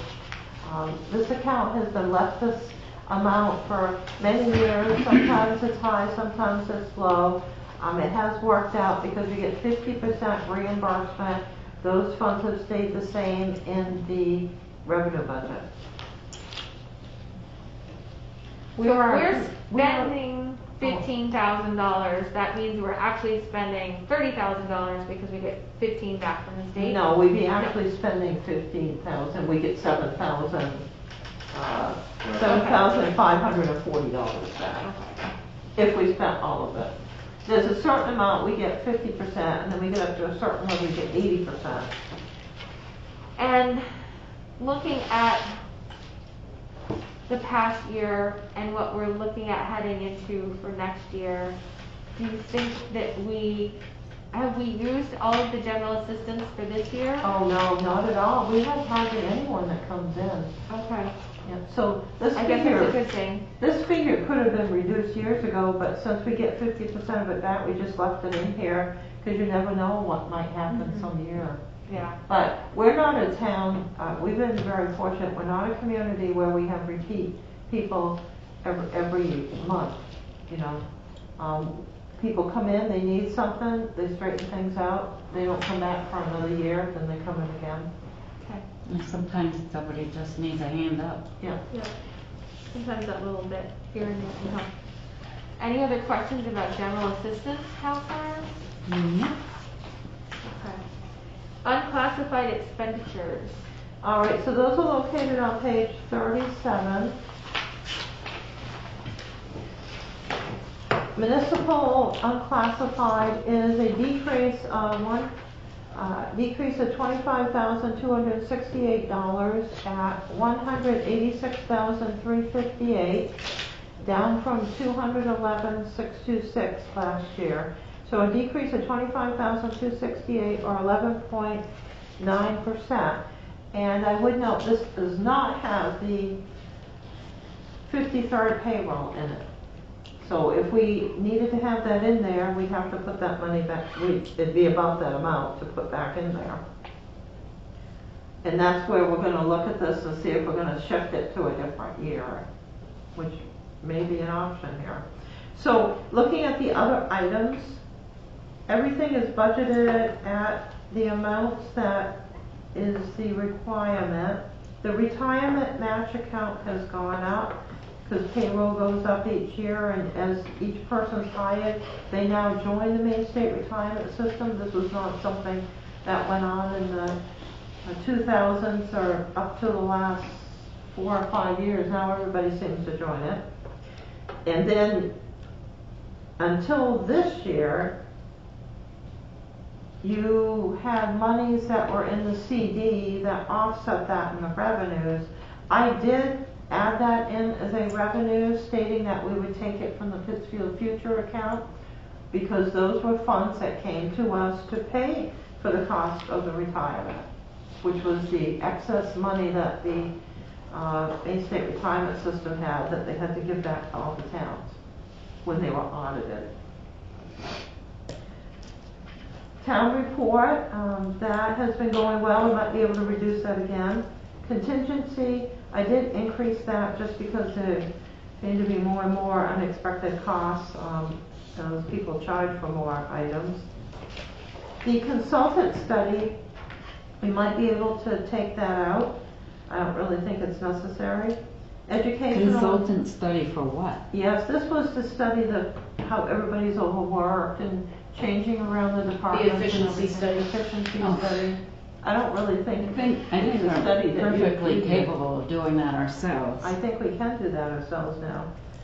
So that would be a savings toward, and that seemed, we didn't spend the money in 2020 because that seemed like a necessary expense when people were struggling paying their bills. during the pandemic. And I don't know if he would have got anybody, because initial calls didn't go anyplace. I don't, I think we the could just council get- put that in there 2 years ago, because we really felt like it would help with staffing needs. And we wanted to have, it wasn't just the town office upstairs, it was also It's everybody. Public yeah. Works, Water Sewer, which we're kind of working through Water Sewer using the consultant for some of that, so that's kind of fixed that problem there. But, And But the this- office has been, once that last position is filled, I think the office, because we realigned all the job descriptions. Well, the Without idea, using a if I consultant. remember correctly, because I was sitting in here before I was a counselor, the idea was to have an outsider, third-party Yeah. opinion on it so that nobody was emotionally invested in the process. My concern is less, I still think doing an efficiency study is great for any town that has the operations that we have. Oh, yeah. However, keeping in mind that it couldn't happen this year because of COVID, is it going to happen next year? Yeah. And that's where my mind. And maybe we'll continue to fix things so we will be able to do something different with the money or do part of the study if it was in 2022. I mean, I'm for a study like that because I want our town to run as efficiently as possible, especially when you keep seeing these tax increases. But I wonder how plausible it is. Yeah, during this period of time. I had one of these when I was in one community and it worked out really good. It was very helpful. We've seen them happen when I worked in manufacturing, and they can be things that you wouldn't even think of, that it takes that outside eye looking down. Exactly. I think the other thing too was staffing levels, not just the job alignment and the job descriptions and those types of things, but it was staffing levels. Yeah. Because we were paying so much in overtime for Public Works, and the question became, there's a lot of, even though we were paying all this overtime for Public Works, there was still so much that wasn't able to get done. Right. And one of the things was maintenance on the buildings. Always seems to be put to the bottom of the list, and probably rightly so, because Public Works is usually focused on the roads and the larger infrastructure type items. Where the most people are impacted. Yep, and so one of the concerns was that, we know we need more help in that department, and because that department also has so many other jobs, they're cutting the grass, and they're responsible for doing all the maintenance on the buildings, the little stuff and the big stuff. Like, who are we gonna get to polish our floors? Is Public Works gonna do that? Are we gonna contract that out? Yeah, contractors. Yeah.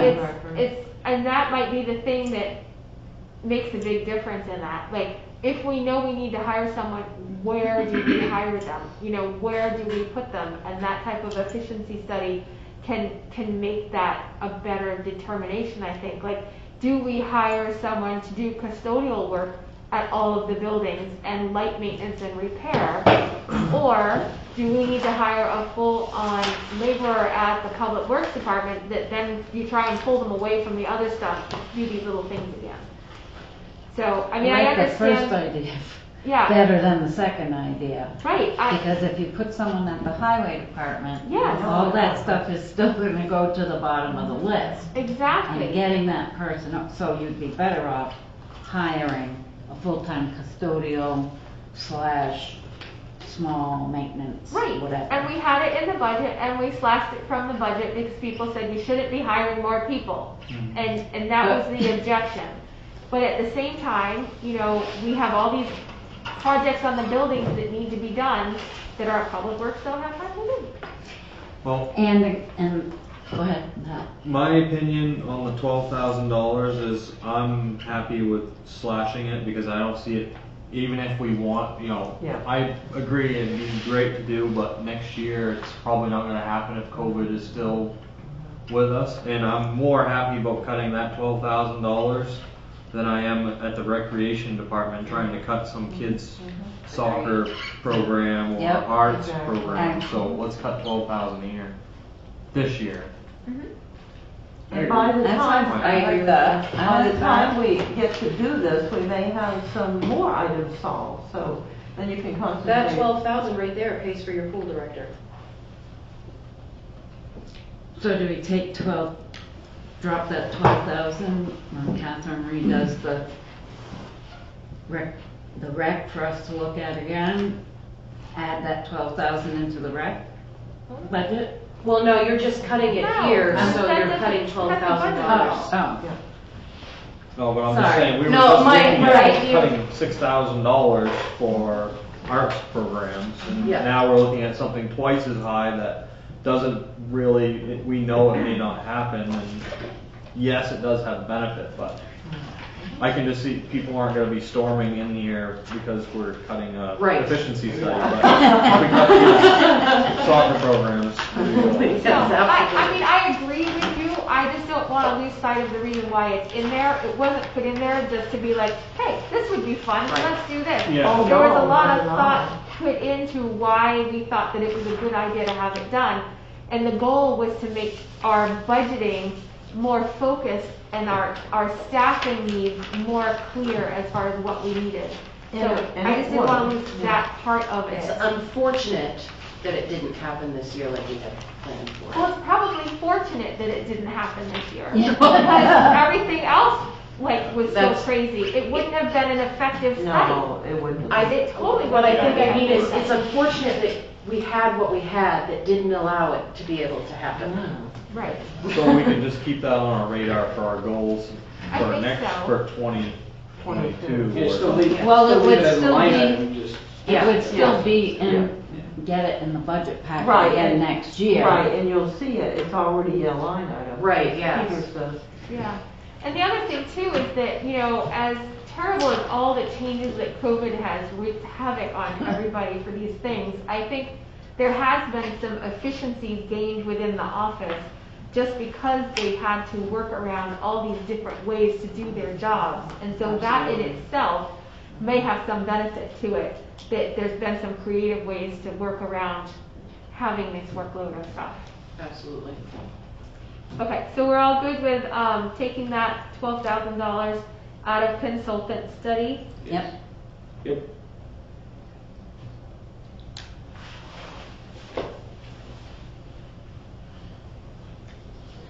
And I left the educational incentive in because we can buy training programs, passes that we bought for some of the employees in which they can go into, you know, just hundreds of training programs and watch the videos and everything. So it's like professional development funds? Yes, Yeah. yes, private sector ones are good. And no town match for grants because, well, we'll get by on that. And Catherine, you had mentioned using the PERS money, for the, retirement match account. Was Yeah. that a suggestion to actually pull that out of the use that as, to reduce this by $43,000? No, I put it in as a revenue source, so it actually zeroes it out.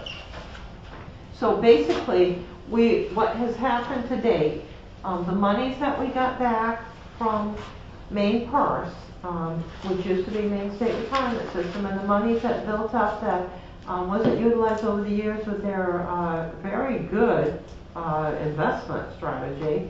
They had an audit and were told they had to return the funds to the towns. The towns would call up like we would and say, why can't we use the money that's there because we get a report each year?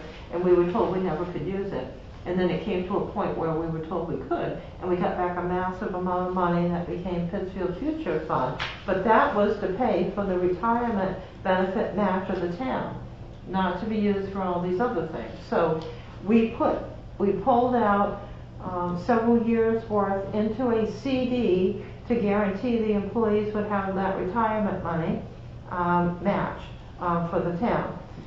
And so that runs out this year when I pull out the last match, because the employees at the time that we made the estimate, very few new employees went in. Now everybody's going into it. Everybody is going into the retirement program, which is totally different. And all the police officers that join, we pay a percentage because they're all in the Maine State Retirement System, because they're recruited from other agencies. They're not the reserves we used to have, that just did this job for several towns. They're actual professional police officers already, so they're already in the retirement system, so we have to match them too, and they would automatically be in it. So the amount is up beyond what we thought it was going to be. You know, if you look at these other figures, you'll see it ran 17 to 20,000, then all of a sudden it went up, and the match amount went up too. So I put into the revenues that we would have it matched by the retirement fund monies that are in the Pittsfield Future account, because it should be and not tax dollars. So this is just gonna be a drawdown It'll be a each year. drawdown. It'll be another drawdown, one we hadn't anticipated, but one that we need to do, because that's what it originally was for. Right. Mhm. And before you had said that getting money out of that loan was kind of difficult at times, and we did like a laddered CD. Plan on doing that again, to do, like, each year we have a CD that would be maturing that would cover those funds? Or Yes, are you we'll gonna have, just do a we'll have to do simple draw? the latter approach, and at the end of last year, and then I reinforced at the beginning of this year when we got a new account manager, I told them we would need to have the monies available to draw down in December to pay off our loan payment for this year, and told them the amount, and then next year there'll be 2 loan payments coming out. So it'll be 2 loan payments and 1 Maine State Retirement System. Okay. So instead of me going over to the bank and cashing out some money from the CD, we will get a deposit either via check or directly into our account, monies from that big Pittsfield Future account. Okay. Any other questions about municipal unclassified expenditures, counselors? Yeah, and so this is the one where luckily we've saved 12,000, but if we put the 53rd, see, this is where everything happened in 2020, the 53rd payroll, if it goes in here, we have to add that in, and so I'm still looking at that and to our options, and have a call into the auditor to talk about this. So this is but the 7th year? the 7th, yes. Of course. Yes. Well, of course. Oh, it's everything. I know, people have said, can't we get this calendar over yet? What else is gonna happen? So it is, and there was an extra year we were able to skip because of the way the calendar fell at one point, and we were free, you know. But now it has come up here. So what kind of figure are we looking at for something like that? Yeah, so basically, best would be 30,000, but I think you can get by with less. So 28. So basically the difference that you had before. So I will look at that again and go through and calculate, because sometimes for the last week not everybody works because you don't have all the reserves, for example. But also we run into if there's a holiday in there too. Yeah, I'll go in and check. You know what happens when there's a holiday. Basically, In that's that what your fifty. payroll is for 1 week, is $28,000. Yes, however, some are higher and some are lower depending on the week. Okay. So I have to go in and look at that. That one's gonna be a holiday week, so you have overtime, built-in overtime for the police officers. I think it's still okay, but I'll look. Just trying to get an idea. Yes. It might Right. be something Yeah. people want to keep in mind. We're paying almost $30,000 a week just for our workforce Oh, yeah. employees. Yeah. Some weeks it's 24,000. During the summer, it's a lot higher. And then, the Because that's fire when everybody can payrolls, work. and when you have certain other payrolls that come in. Oh, yeah, so your health insurance bill, the workers' comp is, Went up. the cost, your payroll is a big fixed expense here. Some people may not even make that much in a year. Yeah. No, I understand, yep. Do we have what? How many employees? Let's see, it was 45, I think 44.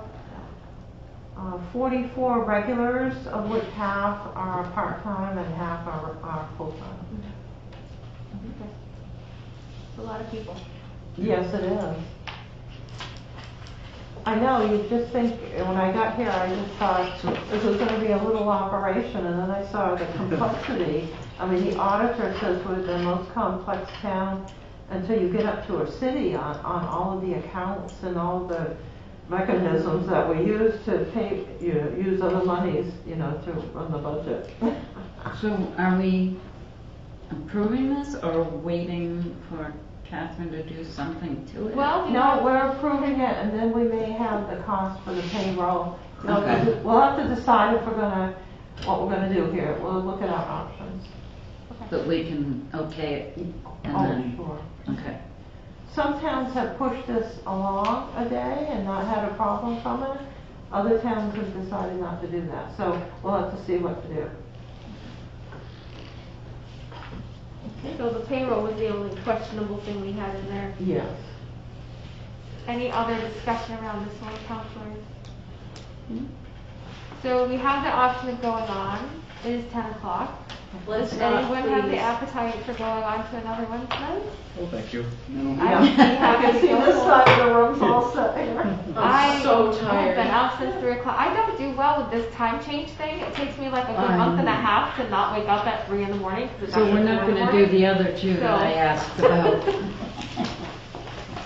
All right. Deborah, if you wanna stay. No, I'm perfectly happy to go home now. Did we okay this budget? We're okay on that one, Okay. municipal classified. So that, we've got 1, 2, 3, 4, 5, 6. Oh, we still have a bunch left. Yeah, we still So we have, have just there's a a few budget. little ones and then all the big ones. We Think just we'll a be budget doing workshop rec next next week? Are you gonna move rec to next week, or are we moving that to the week after? Because I know next week's a big program week. I'll have to think, this will be partially built up on people's schedules. Okay. Some people, our rec people, at least the rec director works at night, Okay. some nights. Do we need a vote to adjourn because it's a workshop? No, you're all set. Okay, we're all good to go.